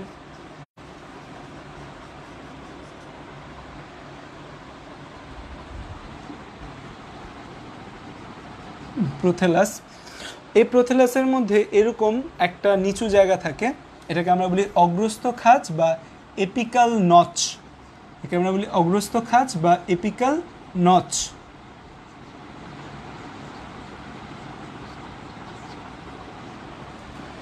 এই অগ্রস্থ খাঁজ বা এপিক্যাল নচ থাকে। এই অগ্রস্থ খাঁজ বা এপিক্যাল নচে এখানে এরকম ফ্লাক্স আকৃতির একটা জননাঙ্গ থাকে। আমাকে একটু কমেন্টে জানাও তো, এরকম ফ্লাক্স আকৃতির জননাঙ্গকে আমরা কি বলি? ফ্লাক্স আকৃতির যে জননাঙ্গ হয়, সেই ফ্লাক্স আকৃতির জননাঙ্গকে আমরা কি বলি? ফ্লাক্স আকৃতির একটা জননাঙ্গ থাকে। এই যে ফ্লাক্স আকৃতির একটা যে জননাঙ্গ থাকে, এই ফ্লাক্স আকৃতির জননাঙ্গকে আমরা কি বলি? নাম কি? ফ্লাক্স আকৃতির যে জননাঙ্গ থাকে তার নামটা কি? আমাকে একটু কমেন্টে জানায় সাহায্য করো তোমরা, আমি ভুলে গেছি। ওকে, আর নিচের দিকে এখান থেকে আমাদের এই মূলের মতো রাইজয়েড বের হয়।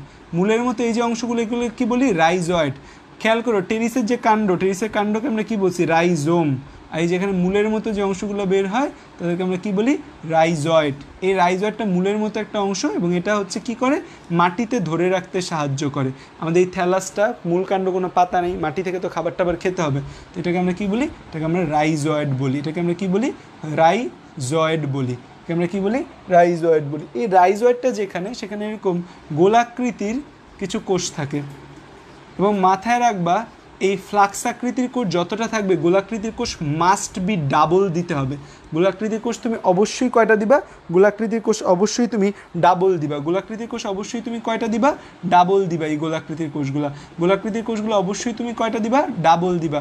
কারণ এগুলো হচ্ছে আমাদের, এগুলোকে আমরা কি বলি? আর্কিগোনিয়াম, তার মানে তার স্ত্রী জননাঙ্গ আর্কিগোনিয়াম। আর এখানে কি রয়েছে? এগুলাকে বলি আমরা পুংজননাঙ্গ বা অ্যানথ্রেডিয়াম। অ্যানথ্রেডিয়ামকে আমরা বলি পুংজননাঙ্গ। সো আর্কিগোনিয়াম যতটা হবে, অ্যানথ্রেডিয়াম তার ডাবল হবে। দেখা যায় পুংগ্যামিট স্ত্রীগ্যামিট অপেক্ষা ডাবল থাকে মিনিমাম। আমাদের দেহেও আমরা দেখতে পাই যে একটা ওভামের পিছে প্রায় 1 লাখের উপর স্পার্ম দৌড়ায়। সো দেখা যায় যে আমরা দেখতে পাই যে এটা এখানেও থাকবে। আর্কিগোনিয়াম যতটি দিবা, অ্যানথ্রেডিয়াম তার মিনিমাম ডাবল দিবা। এই যে এটাকে বলি আমরা প্রোথ্যালাস।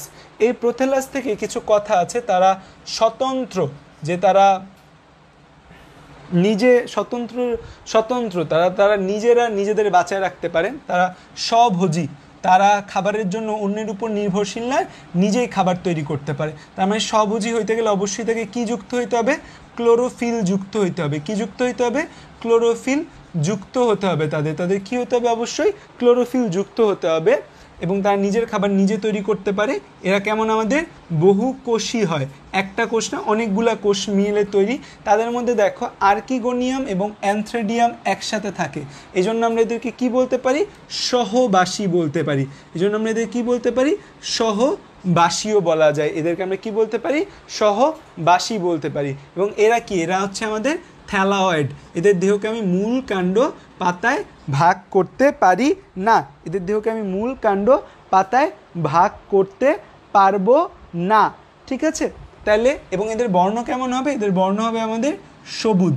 তো এই কয়টা ক্যারেক্টারিস্টিক আমাদের এই থ্যালাসের ক্ষেত্রে মনে রাখতে হবে। এই কয়টা ক্যারেক্টারিস্টিক আমাদের প্রথমে মনে, স্বতন্ত্র, সবুজ, স্বভোজী, ক্লোরোফিলযুক্ত, মাল্টিসেলুলার, সহবাসী। একসাথে পুংগ্যামেট স্ত্রীগ্যামেট দুইটা একসাথে থাকে এবং এটা থ্যালাওয়েড হয়। দেহকে মূলকাণ্ড পাতায় ভাগ করা যায় না।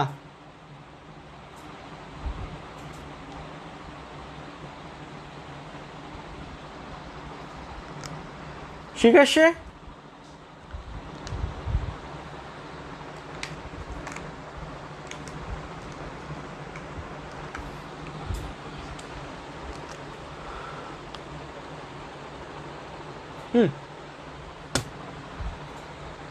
আমরা দেখতে পাচ্ছি এতটুকু আমরা লিখে ফেলেছি না, এতটুকু আমরা বুঝেছি, আমার মনে হয় না এতটুকুর মধ্যে তোমাদের না বোঝার কিছু আছে।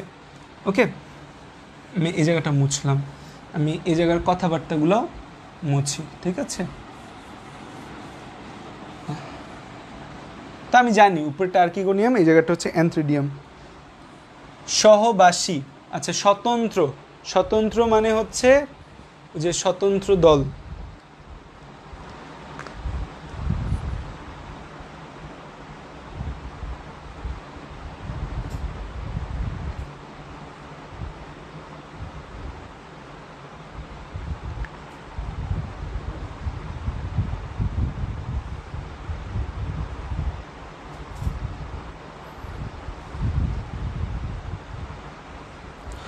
বলতে পারো এরা ইন্ডিপেন্ডেন্ট, এরা গ্রিন, এরা হচ্ছে স্বভোজী, তার মানে হচ্ছে তারা সেলফ ডিপেন্ডেন্ট বলতে পারি। স্বভোজী মানে হচ্ছে তারা সেলফ ফুড প্রডিউসার, তারা নিজের খাবার নিজে তৈরি করতে পারে। তারা সহবাসী, দ্যাট মিনস হচ্ছে বলতে পারি যে তাদের গ্যামিটগুলা সেম দেহে বা বডিতে লিভ করে, যে তাদের গ্যামিট হচ্ছে সেম দেহ বা বডিতে লিভ করে, এতটুকু। তারপর হচ্ছে থ্যালাস, তো একটা নিজেই ইংরেজি টার্ম, থ্যালয়েড বলতে পারি আমরা। ওকে, আচ্ছা এবার আসো যে আমাদের এখানে কি দেখতে পাবো আমরা। এই যে আমাদের ফ্লাক্স আকৃতির যে কোষটা আছে সেই কোষটা আমরা দেখতে পাবো এখন।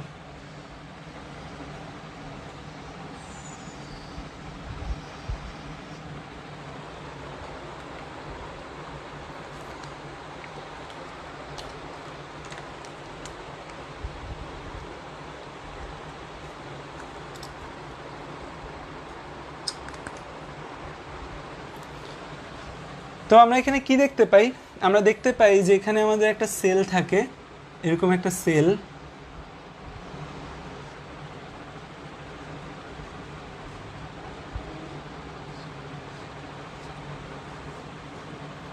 তো আমাদের হচ্ছে যে এটা আমাদের আর্কিগোনিয়াম, এটা ইংরেজি টার্ম আর্কিগোনিয়াম। সেই আর্কিগোনিয়ামের মধ্যে হচ্ছে আমাদের এই চারপাশে এই যে সেলটা থাকে এটাকে আমরা বলি বন্ধা কোষ বা ইনফার্টাইল কোষ থাকে, এবং এই নিচের দিকে একটা বড় নিউক্লিয়াস থাকে, এটাকে আমরা বলি ডিম্বাণু কোষ বা ওভাম সেল। ডিম্বাণু কোষ বা ওভাম সেল। তার উপরে থাকে আমাদের উদরীয় কোষ, উদরীয় নালিকা কোষ। উদরীয়, উদর মানে অ্যাবডোমেন বলা যায়, উদরীয় নালিকা কোষ। আর এদিকে কিছু থাকে নেক সেল থাকে, নেক টিউব সেল, হচ্ছে গ্রীবা নালিকা কোষ। নেক মানে হচ্ছে গ্রীবা নালিকা কোষ। তো এই হচ্ছে যে আমাদের এই আর্কিগোনিয়ামের মধ্যে আমরা দেখতে পাই। তো আর্কিগোনিয়ামের মধ্যে নিচের দিকে একটা ডিম্বাণু কোষ থাকে, সেই ডিম্বাণু কোষের উপরে উদরীয় নালিকা কোষ বা অ্যাবডোমিনাল টিউব সেল বল থাকে, তার উপরে থাকে গ্রীবা নালিকা কোষ বা নেক টিউব সেল বলা যায় ইংরেজিতে, যে গ্রীবা নালিকা কোষ আমরা দেখতে পাই। ঠিক আছে, হ্যাঁ গ্রীবা নালিকা কোষকে বলা হচ্ছে বা গ্রীবা ক্যানাল সেল বলতে পারো, আর উদরীয় নালিকা কোষকে ভেন্ট্রাল ক্যানাল সেলও বলা হয়েছে। আমাদের বইয়ে উদরীয় নালিকা কোষকে কি ক্যানাল সেল বলছে, ভেন্ট্রাল ক্যানাল সেল বলেছে, ভেন্ট্রাল ক্যানাল সেল বলা হয়েছে। আমি যতটুকু দেখতে পাচ্ছি যে ভেন্ট্রাল ক্যানাল সেল বলা হয়েছে, নেক ক্যানাল সেল বলা হয়েছে। সো এটা উদরীয় গ্রীবা মানে নেক ক্যানাল সেল, উদরীয় মানে ভেন্ট্রাল ক্যানাল সেল, ডিম্বাণু কোষ মানে ওভাম সেল। তো এই যে সেলগুলা রয়েছে এই সেলগুলা নিয়ে আমাদের একটা আর্কিগোনিয়াম তৈরি হয়। একইভাবে আমরা অ্যানথ্রেডিয়াম দেখতে পারি। অ্যানথ্রেডিয়াম দেখা যায় অ্যানথ্রেডিয়ামও এরকম একটা গোল সমেত গঠন তৈরি হয়। অ্যানথ্রেডিয়ামের মধ্যে এরকম গোল সমেত একটা গোলাকার একটা গঠন থাকে।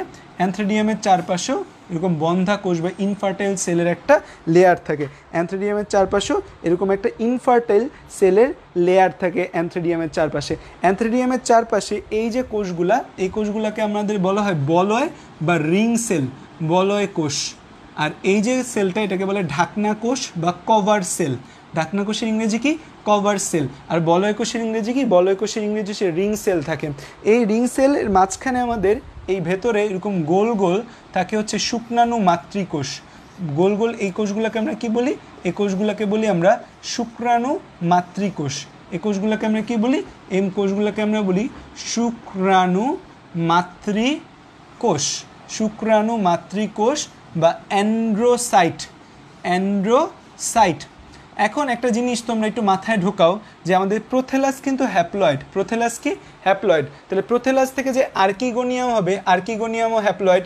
Prothallus haploid. প্রোথেলাসে দিয়ে যে আর্কিগোনিয়াম অ্যানথ্রেডিয়াম পাবো তারাও হ্যাপ্লয়েড হবে। প্রোথেলাস যেহেতু হ্যাপ্লয়েড, আর্কিগোনিয়াম হ্যাপ্লয়েড, এবং এটাকে আমরা বলছি অ্যানথ্রেডিয়াম। অ্যানথ্রেডিয়াম। অ্যানথ্রেডিয়ামও আমাদের হ্যাপ্লয়েড।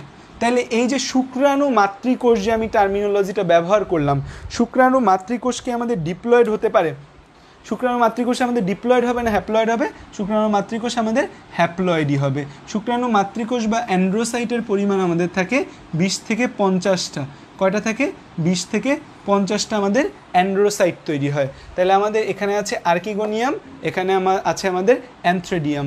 আর্কিগোনিয়ামও আমাদের হ্যাপ্লয়েড, অ্যানথ্রেডিয়ামও আমাদের হ্যাপ্লয়েড। কারণ আর্কিগোনিয়াম এবং অ্যানথ্রেডিয়াম যে দেহে তৈরি হয় তার নাম প্রোথেলাস। এই প্রোথেলাসের দেহে আর্কিগোনিয়াম এবং অ্যানথ্রেডিয়াম তৈরি হয়। সো এই প্রোথেলাসের দেহে আর্কিগোনিয়াম ও অ্যানথ্রেডিয়াম তৈরি হয়েছে। আর্কিগোনিয়ামও হ্যাপ্লয়েড, অ্যানথ্রেডিয়ামও হ্যাপ্লয়েড। আর্কিগোনিয়ামের ভেতরে আমাদের ডিম্বাণু কোষ বা ওভাম সেল, উদরীয় নালিকা কোষ বা ভেন্ট্রাল ক্যানাল সেল, গ্রীবা নালিকা কোষ বা নেক ক্যানাল সেল থাকে, এবং চারপাশে একটা ইনফার্টাইল সেল বা বন্ধাকোষ আবরণ থাকে আর্কিগোনিয়ামের মধ্যে। অ্যানথ্রেডিয়ামের মধ্যেও চারপাশে একটা বন্ধা কোষ আবরণ থাকে। এছাড়াও এখানে একটা কোষ থাকে যাকে আমরা বলি ঢাকনা কোষ বা কাভার সেল, এবং চারপাশকে ঘিরে রাখে যে সেলগুলো তাদের বলয় কোষ বা রিং সেল বলা হয়। এবং এখানে মাঝখানে শুক্রাণু তৈরিকারী কিছু কোষ থাকে, তাদেরকে আমরা বলি শুক্রাণু মাতৃকোষ বা অ্যান্ড্রোসাইট। সো মাতৃকোষ নামটা শুনলে আমাদের ডিপ্লয়েড একটা ভাব আসলেও এখানে এই শুক্রাণু মাতৃকোষটা থাকে আমাদের অ্যানথ্রেডিয়ামের ভেতর। অ্যানথ্রেডিয়াম হচ্ছে আমাদের হ্যাপ্লয়েড। হ্যাপ্লয়েড জিনিস মিলিত না হলে কখনোই ডিপ্লয়েড হবে না। দুইটা হ্যাপ্লয়েড মিলবে দেন ডিপ্লয়েড হবে, এছাড়া কিন্তু কখনোই ডিপ্লয়েড হওয়ার চান্স নাই। সো এখান থেকে আমাদের 20 থেকে 50টা অ্যান্ড্রোসাইট বা শুক্রাণু মাতৃকোষ থাকে, সেখান থেকে শুক্রাণু তৈরি হবে। এখন আমি যদি তোমাদের বলি এই শুক্রাণু মাতৃকোষ থেকে আমাদের কি তৈরি হলো? শুক্রাণু মাতৃকোষ থেকে আমাদের শুক্রাণু তৈরি হলো। এই শুক্রাণু কি আমাদের হ্যাপ্লয়েড হবে না ডিপ্লয়েড হবে? আর এই জায়গায় কি মাইটোসিস ঘটবে না মিওসিস ঘটবে? এটা আমাকে একটু কমেন্টে জানাও।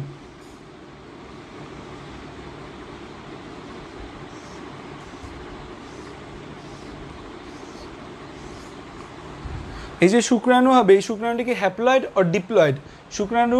এই শুক্রাণু মাতৃকোষ থেকে শুক্রাণু বা স্পার্ম তৈরি, এটা কি আমাদের কি প্রসেসে হবে? যে এটা কি হচ্ছে যে আমাদের মাইটোসিস প্রসেসে হবে না মায়োসিস প্রসেসে হবে? এটা আমাকে একটু কমেন্টে জানাও।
Mitosis and haploid, very good. আমাদের এখানে কী হবে, আমাদের এখানে হবে মাইটোসিস হবে এবং হ্যাপ্লয়েড হবে, কারণ মায়োসিস ঘটার কোনো সম্ভাবনা নেই, শুক্রাণু হ্যাপ্লয়েড হবে। এখন এই ডিম্বাণুটা নিজের আকৃতি বড় করবে। ডিম্বাণু যখন আকৃতি বড় করতে যাবে তখন সে তার চারপাশের কোষগুলোকে খেয়ে ফেলবে। সো ডিম্বাণু থাকবে শুধু এবং চারপাশের কোষগুলো আর থাকবে না, চারপাশের কোষগুলো ভ্যানিশ হয়ে যাবে। এখানে একটা এরকম নালী পথের তৈরি হয়, তাহলে এটাকে আমরা কী বলি, এটাকে আমরা বলি নালী পথ। তাহলে এই ডিম্বাণু কোষ থেকে তারপর ডিম্বাণু তৈরি হবে, তাহলে ডিম্বাণু কী হবে, ডিম্বাণু হ্যাপ্লয়েড হবে। এই শুক্রাণুটা এই ডিম্বাণুর টানে আকর্ষণে এই ডিম্বাণুর মধ্যে চলে যাবে। সো এই যে শুক্রাণু ডিম্বাণুর দিকে যে গেল, শুক্রাণু ডিম্বাণুর দিকে যাওয়ার জন্য যে রাস্তাটা, কেন ডিম্বাণুর দিকে সে আকৃষ্ট হয়ে যাবে, কারণ ডিম্বাণুর এখানে একটা অ্যাসিড রয়েছে যাকে বলা হয় ম্যালিক অ্যাসিড, যাকে আমরা কি বলেছি, যাকে আমরা বলেছি ম্যালিক অ্যাসিড। এই জায়গায় আমাদের এই যে নালীপথ রয়েছে, এই নালীপথে আমাদের ম্যালিক অ্যাসিড থাকে। সেই ম্যালিক অ্যাসিডের টানে কেমোট্যাক্সিস হয়ে আমাদের শুক্রাণু, বহু ফ্লাজেলাযুক্ত শুক্রাণু, এখানে কি থাকে, আমাদের অনেকগুলা ফ্লাজেলা থাকে, এই জন্য আমরা কি বলি, বহু ফ্লাজেলাযুক্ত, বহু ফ্লাজেলাযুক্ত শুক্রাণু বলি। এই বহু ফ্লাজেলাযুক্ত শুক্রাণু সাঁতার কাটতে কাটতে আমাদের এই নালীপথ হয়ে ডিম্বাণুর কাছে পৌঁছায় যায়। এই যে নালীপথ হয়ে ডিম্বাণুর কাছে যে পৌঁছালো, নালীপথ হয়ে ডিম্বাণুর কাছে পৌঁছাবে কিসের প্রভাবে, ম্যালিক অ্যাসিডের প্রভাবে। এই নালীপথে আমাদের দুইটা জিনিস থাকে, নালীপথে আমাদের এই ম্যালিক অ্যাসিড থাকে এবং নালীপথে হচ্ছে আমাদের মিউসিলেজ নামক একটা আঠালো পদার্থ থাকে, মিউসিলেজ নামক একটা পিচ্ছিল পদার্থ, এই দুইটা পদার্থ থাকে। কিন্তু মেইন কাজ করে কি, এই ম্যালিক অ্যাসিড। ম্যালিক অ্যাসিডের টানে আমাদের শুক্রাণু বা ম্যালিক অ্যাসিডের প্রভাবে বা এই ম্যালিক অ্যাসিডের প্রতি আকৃষ্ট হয়ে শুক্রাণু এই এত পথ অতিক্রম করে আমাদের কোথায় যায়, ডিম্বাণুতে যায়। তার মানে কি, এইখান থেকে আমাদের এখানে শুক্রাণুটা যাবে, এটাই তো হয় না, একটা সেম দেহের ভেতরই তো ঘটে। তো এখান থেকে শুক্রাণু এখানে যাবে, তারা নিষেক ঘটাবে। তো অনেকগুলা শুক্রাণু ধরো এই নালীপথ বা ম্যালিক অ্যাসিডের দিকে দৌড় দিল, সবগুলো শুক্রাণু কি ডিম্বাণুকে নিষিক্ত করতে পারবে, পারবে না, কারণ ডিম্বাণু এখানে একটা, ডিম্বাণুকে নিষিক্ত করতে পারবে কয়টা শুক্রাণু, একটা শুক্রাণু। তাহলে এখানে শুক্রাণু আর ডিম্বাণুর মিলন ঘটলো, এখানে কিসের মিলন ঘটলো, এখানে শুক্রাণু এবং ডিম্বাণুর মিলন ঘটলো। এই যে এখানে শুক্রাণু আর ডিম্বাণুর মিলন ঘটলো বা শুক্রাণু ডিম্বাণু একে অপরের সাথে নিষিক্ত হলো, শুক্রাণু ডিম্বাণুর মিলন বা একে অপরের সাথে নিষেকের ফলে আমাদের কি তৈরি হবে, আমাদের এই জায়গায় শুক্রাণু ডিম্বাণুর নিষেকের ফলে, তাহলে আমাদের শুক্রাণু প্লাস ডিম্বাণু এই দুইটার নিষেকের ফলে কি তৈরি হচ্ছে, শুক্রাণু স্পার্ম প্লাস ওভাম ডিম্বাণু, এই দুইটার নিষেকের মিলন বা নিষেক যে বলি, এই নিষেকের ফলে আমাদের কি তৈরি হচ্ছে, জাইগট তৈরি হচ্ছে, জাইগট বা যাকে আমরা বলি উস্পোর তৈরি হচ্ছে, জাইগট বা উস্পোর তৈরি হচ্ছে। এটা আমাদের কি হবে, এটা আমাদের ডিপ্লয়েড হবে। তো পরীক্ষায় আসে যে স্পোরোফাইটের প্রথম কোষকে, স্পোরোফাইটের প্রথম কোষ এই জাইগট বা উস্পোর।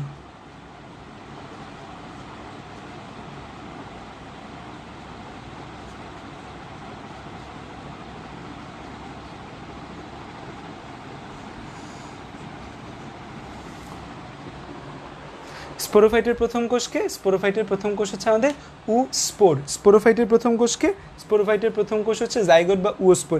এই যে আমাদের জাইগট তৈরি হলো, শুক্রাণু ডিম্বাণু মিলনের ফলে কি তৈরি হলো, শুক্রাণু ডিম্বাণু মিলনের ফলে জাইগট তৈরি হলো। এই যে জাইগটটা আছে, এই জাইগটটা আমাদের বারবার বিভাজিত হবে, জাইগটটা আমাদের বারবার মাইটোসিস প্রক্রিয়ায় বিভাজিত হবে, জাইগটটা বারবার মাইটোসিস প্রক্রিয়ায় বিভাজিত হয়ে একটা ভ্রূণ বা ইমব্রায়ো তৈরি করবে। এই যে ভ্রূণ বা ইমব্রায়ো তৈরি করলো, সে কেমন হবে, হ্যাপ্লয়েড হবে না ডিপ্লয়েড হবে, সেও আমাদের ডিপ্লয়েড হবে। তাহলে এই জাইগট আর ভ্রূণ এদের মাঝখানে একটা পার্থক্য বলো তো তুমি আমাকে, তোমরা আমাকে, যে জাইগট আর ভ্রূণ এদের মাঝখানে আমাদের কী পার্থক্য বিদ্যমান আছে।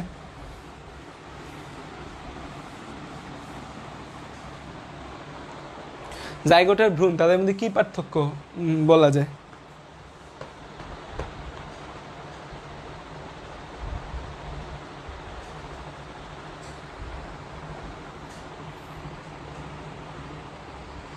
कैसे तुम मिले हो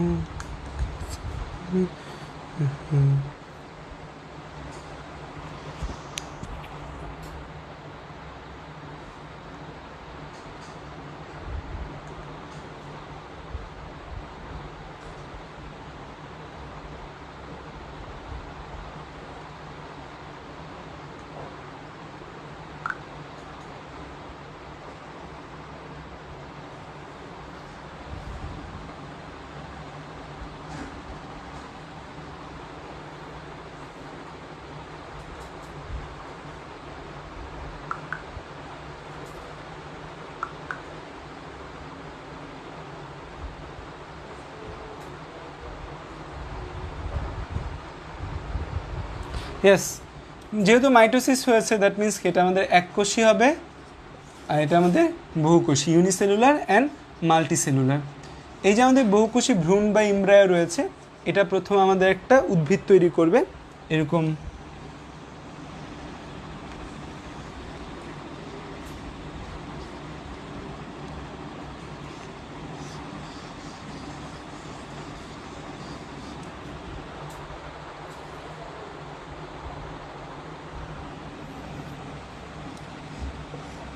তো এই যে আমাদের এটা হচ্ছে আমাদের প্রোথ্যালাস, প্রোথ্যালাসের মধ্যে আমাদের শুক্রাণু ডিম্বাণু মিলনের ফলে জাইগোট তৈরি হয়, জাইগোট থেকে ভ্রূণ তৈরি হয়, এই ভ্রূণ থেকে আমাদের এই যে আমাদের এটা হয় মূল, এটা হয় কাণ্ড, এটা হয় প্রাথমিক পাতা। সো এভাবে আমাদের উদ্ভিদ, নতুন উদ্ভিদ তৈরি হওয়া শুরু হয় এবং সেখান থেকে আলটিমেটলি আমাদের কি তৈরি হয়, আলটিমেটলি আমাদের একটা পূর্ণাঙ্গ টেরিস তৈরি হয়। আলটিমেটলি একটা কি তৈরি হয়, আলটিমেটলি একটা পূর্ণাঙ্গ টেরিস হয়। আর্কিগোনিয়ামের পেটের ভেতর যে এতগুলা কোষ ছিল, আর্কিগোনিয়ামের পেটের ভেতর যে আমাদের গ্রীবা নালিকা কোষ, উদরীয় নালিকা কোষ ছিল, সেই কোষগুলোকে আমাদের খেয়ে ফেলে। সেই কোষগুলোকে আমাদের ডিম্বাণু যখন বড় হয়, সে তার বড় হওয়ার জন্য ওই কোষগুলো থেকে পুষ্টি গ্রহণ করে। সো এখান থেকে আলটিমেটলি আমার পূর্ণাঙ্গ টেরিস তৈরি হয়। সো এইটা হচ্ছে যে আমাদের একদম ফ্রম পাতা থেকে শুরু করে আমরা টেরিস উৎপাদন পর্যন্ত পুরো A to Z দেখলাম আমাদের, ঠিক আছে। এখন এই পুরো প্রসেসটাকে একসাথে দেখাইলে আমাদের যৌনক্রম কমপ্লিট এবং আমাদের চ্যাপ্টার কমপ্লিট। সো আমরা যৌনক্রমের যে ছবিটা আছে, কঠিন ছবি, সেই ছবি অলরেডি আমরা পড়ে ফেলেছি, আমাদের এখানে আমরা সব বুঝেছি। এতটুকু পর্যন্ত যা বুঝেছি সবাই বুঝতে পেরেছো?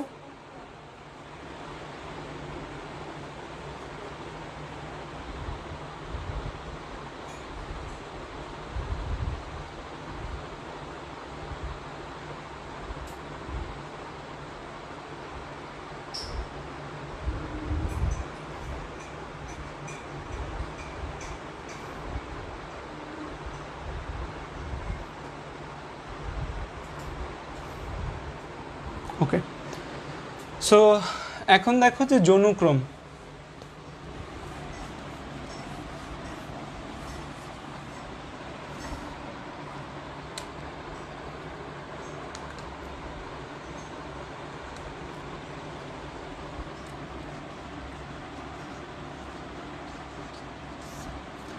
যৌনক্রম মানে কি? যৌনক্রম মানে হচ্ছে হ্যাপ্লয়েড অ্যান্ড ডিপ্লয়েড দশার পর্যায়ক্রমিক আবর্তন।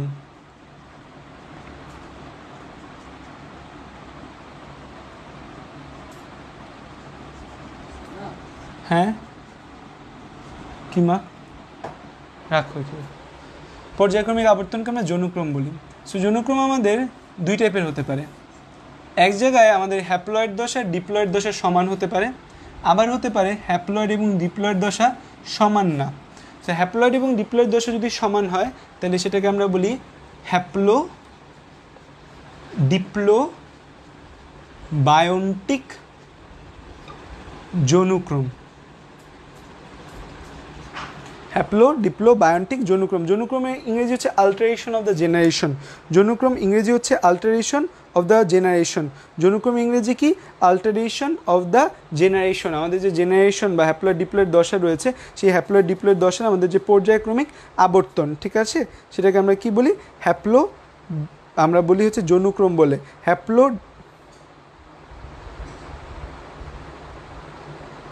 ঠিক আছে, হ্যাপ্লো ডিপ্লো বায়োন্টিক লাইফ সাইকেল, যেখানে আমাদের এই হ্যাপ্লয়েড দশা এবং ডিপ্লয়েড দশা আমাদের সমান হয়।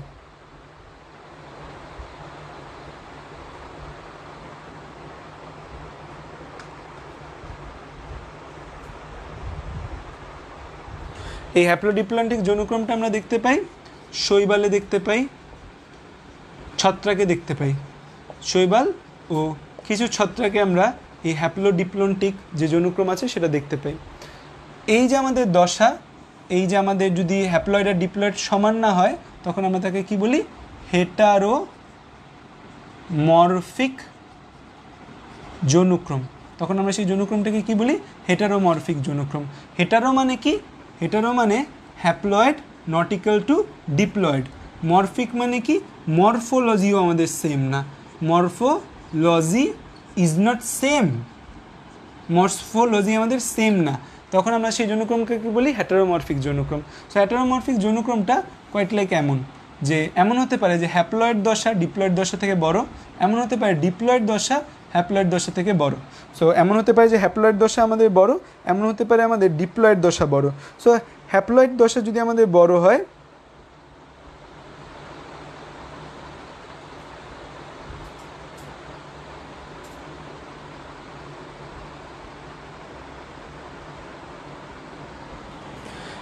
তো আমরা হ্যাপ্লয়েড দশা বড় বা হ্যাপ্লয়েড দশা প্রধান কোথায় দেখতে পাই, মসে দেখতে পাই না, ব্রায়োফাইটার ক্ষেত্রে আমরা দেখতে পাই হ্যাপ্লয়েড দশা প্রধান।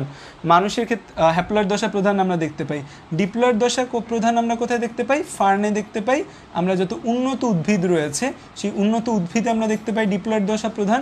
মানুষের ক্ষেত্রেও আমরা দেখতে পাই ডিপ্লয়েড দশা প্রধান। যেমন আমাদের প্রধান দশা কি, আমাদের প্রধান দশাও কিন্তু এই ডিপ্লয়েড দশা। আমরা কিন্তু প্রাণী হিসেবে ডিপ্লয়েড, আমাদের জাস্ট ছোট্ট একটা ফেজে গ্যামিট তৈরি হয়। তাহলে এই হচ্ছে আমাদের যৌনক্রম। তাহলে আমরা এই যে ফার্নের মধ্যে যে যৌনক্রমটা দেখতে পাবো তাকে আমরা বলবো হেটারোমরফিক যৌনক্রম বলবো। কারণ কি, এখানে হ্যাপ্লয়েড এবং ডিপ্লয়েড দশা সেম না, এবং এখানে কি হয়, এই জায়গায় আমাদের মরফোলজি বা তাদের চেহারা ছবিও ঠিক নাই। কি বিপদ, তাই না? তোমাদের বই এগুলো নিয়ে অনেক প্যাচানোর কথাবার্তা আছে, সেগুলো জানা লাগবে না, ঠিক আছে? জানার কোনো প্রয়োজন নেই, আমি যতটুকু পড়িয়েছি ততটুকু জানলেই হবে। এই ডিপ্লোবায়োন্টিককে আমাদের বইয়ের মধ্যে ডিপ্লোবায়োন্টিক বলছে, শুধু মানে এই ডিপ্লোবায়োন্টিককে আমাদের বইয়ে ডিপ্লোবায়োন্টিকও বলা আছে, ঠিক আছে? সো এত কিছু তোমাদের জানা লাগবে না, যতটুকু আমি পড়িয়েছি ততটুকু জানাই তোমাদের জন্য মোর দেন এনাফ, ঠিক আছে? এতটুকু বুঝতে পেরেছো? এবার বুঝলে আমরা যৌনক্রমে যাব। আমরা পুরো ছবিটা আঁকবো।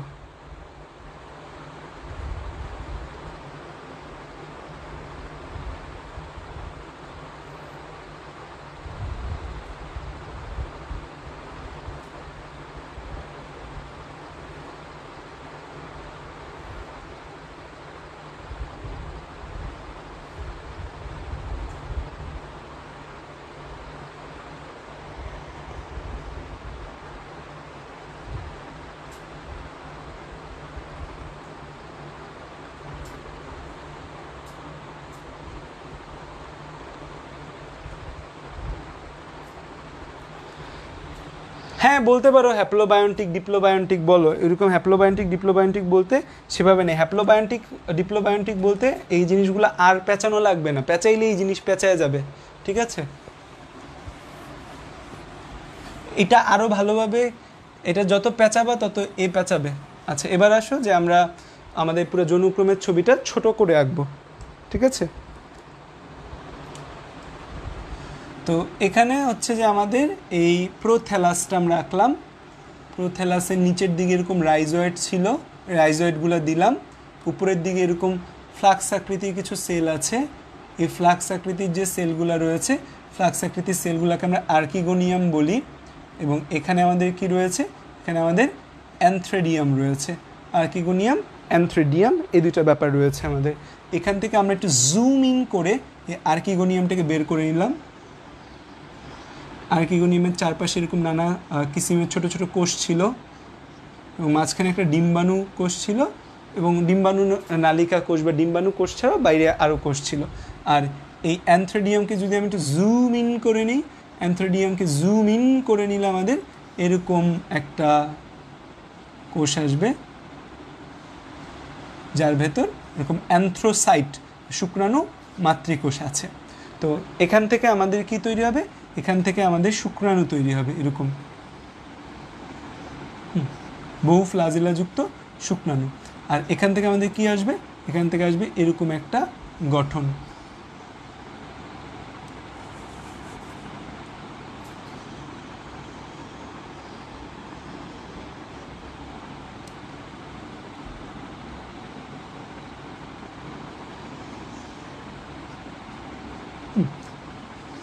তো এরকম একটা গঠন আসবে, তার মানে শুক্রাণু। আর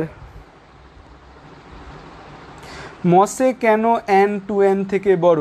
মসে কেন এন টু এন থেকে বড়, এটা তো আমরা দেখেইছি না, আমরা যখন মস পড়েছি তখন আমরা দেখেছি ওইখানে মস উদ্ভিদটাই আমাদের হ্যাপ্লয়েড হয়, মস উদ্ভিদই আমাদের হ্যাপ্লয়েড।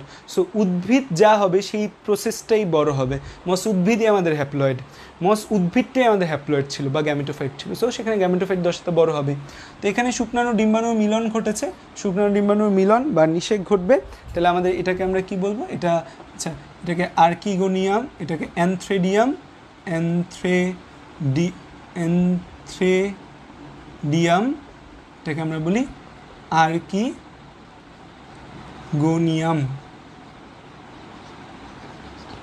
এটাকে আমরা বলি শুক্রাণু, এটাকে বলি আমরা ডিম্বাণু। এটা আমাদের প্রোথ্যালাস, তো প্রোথ্যালাসটা আমাদের হ্যাপ্লয়েড, আর অ্যানথ্রেডিয়াম আমাদের হ্যাপ্লয়েড, আর্কিগোনিয়াম আমাদের হ্যাপ্লয়েড। কেউ লেখা ছোট বলে এখন চিল্লান দিও না, এগুলো সব দেখাইছি, এই জিনিস বড় করে রাখলে আমি আঁকতে পারবো না। শুক্রাণু আমাদের হ্যাপ্লয়েড, ডিম্বাণু আমাদের হ্যাপ্লয়েড। শুক্রাণু ডিম্বাণুর মিলন বা নিষেক ঘটছে, শুক্রাণু ডিম্বাণুর কী ঘটছে, মিলন বা নিষেক ঘটছে। শুক্রাণু ডিম্বাণুর মিলন বা নিষেক ঘটার ফলে আমাদের কী হবে, এখানে যে আমাদের এখানে একটা স্পোর তৈরি হয়, বড় আকৃতির একটি স্পোর আঁকে ভাবে, এটাকে আমরা বলি স্পোর, স্পোর, বা একে আমি কি বলতে পারি, জাইগট তৈরি হয়। তাহলে এই যে স্পোর বা জাইগট তৈরি হলো, সে কেমন, ওই স্পোর বা জাইগটটা কিন্তু আমাদের ডিপ্লয়েড, স্পোর বা জাইগটটা আমাদের ডিপ্লয়েড। সেই স্পোর বা জাইগট থেকে আমাদের কী হয়, আমরা দেখতে পাই যে এরকম আমাদের প্রোথ্যালাসটা থাকে, সেই প্রোথ্যালাসের উপরেই আমাদের এই পাতার মতো একটা অংশ তৈরি হয়। তো দেখা যায় আমাদের এই প্রোথ্যালাসের উপর পাতার মতো একটা উদ্ভিদ তৈরি হয়, একে আমরা কি বলি, নতুন স্পোরোফাইট বলি। আমরা এই ছবিও এঁকেছি, আমরা প্রত্যেকটা ছবি এখানে যা আছে প্রতিটা ছবি কিন্তু আমরা অলরেডি এঁকেছি। এই নতুন স্পোরোফাইটটা আস্তে আস্তে মাইটোসিস প্রক্রিয়ায় বিভাজিত হয়ে আমাদের এরকম একটা পূর্ণাঙ্গ টেরিস উদ্ভিদ তৈরি করে।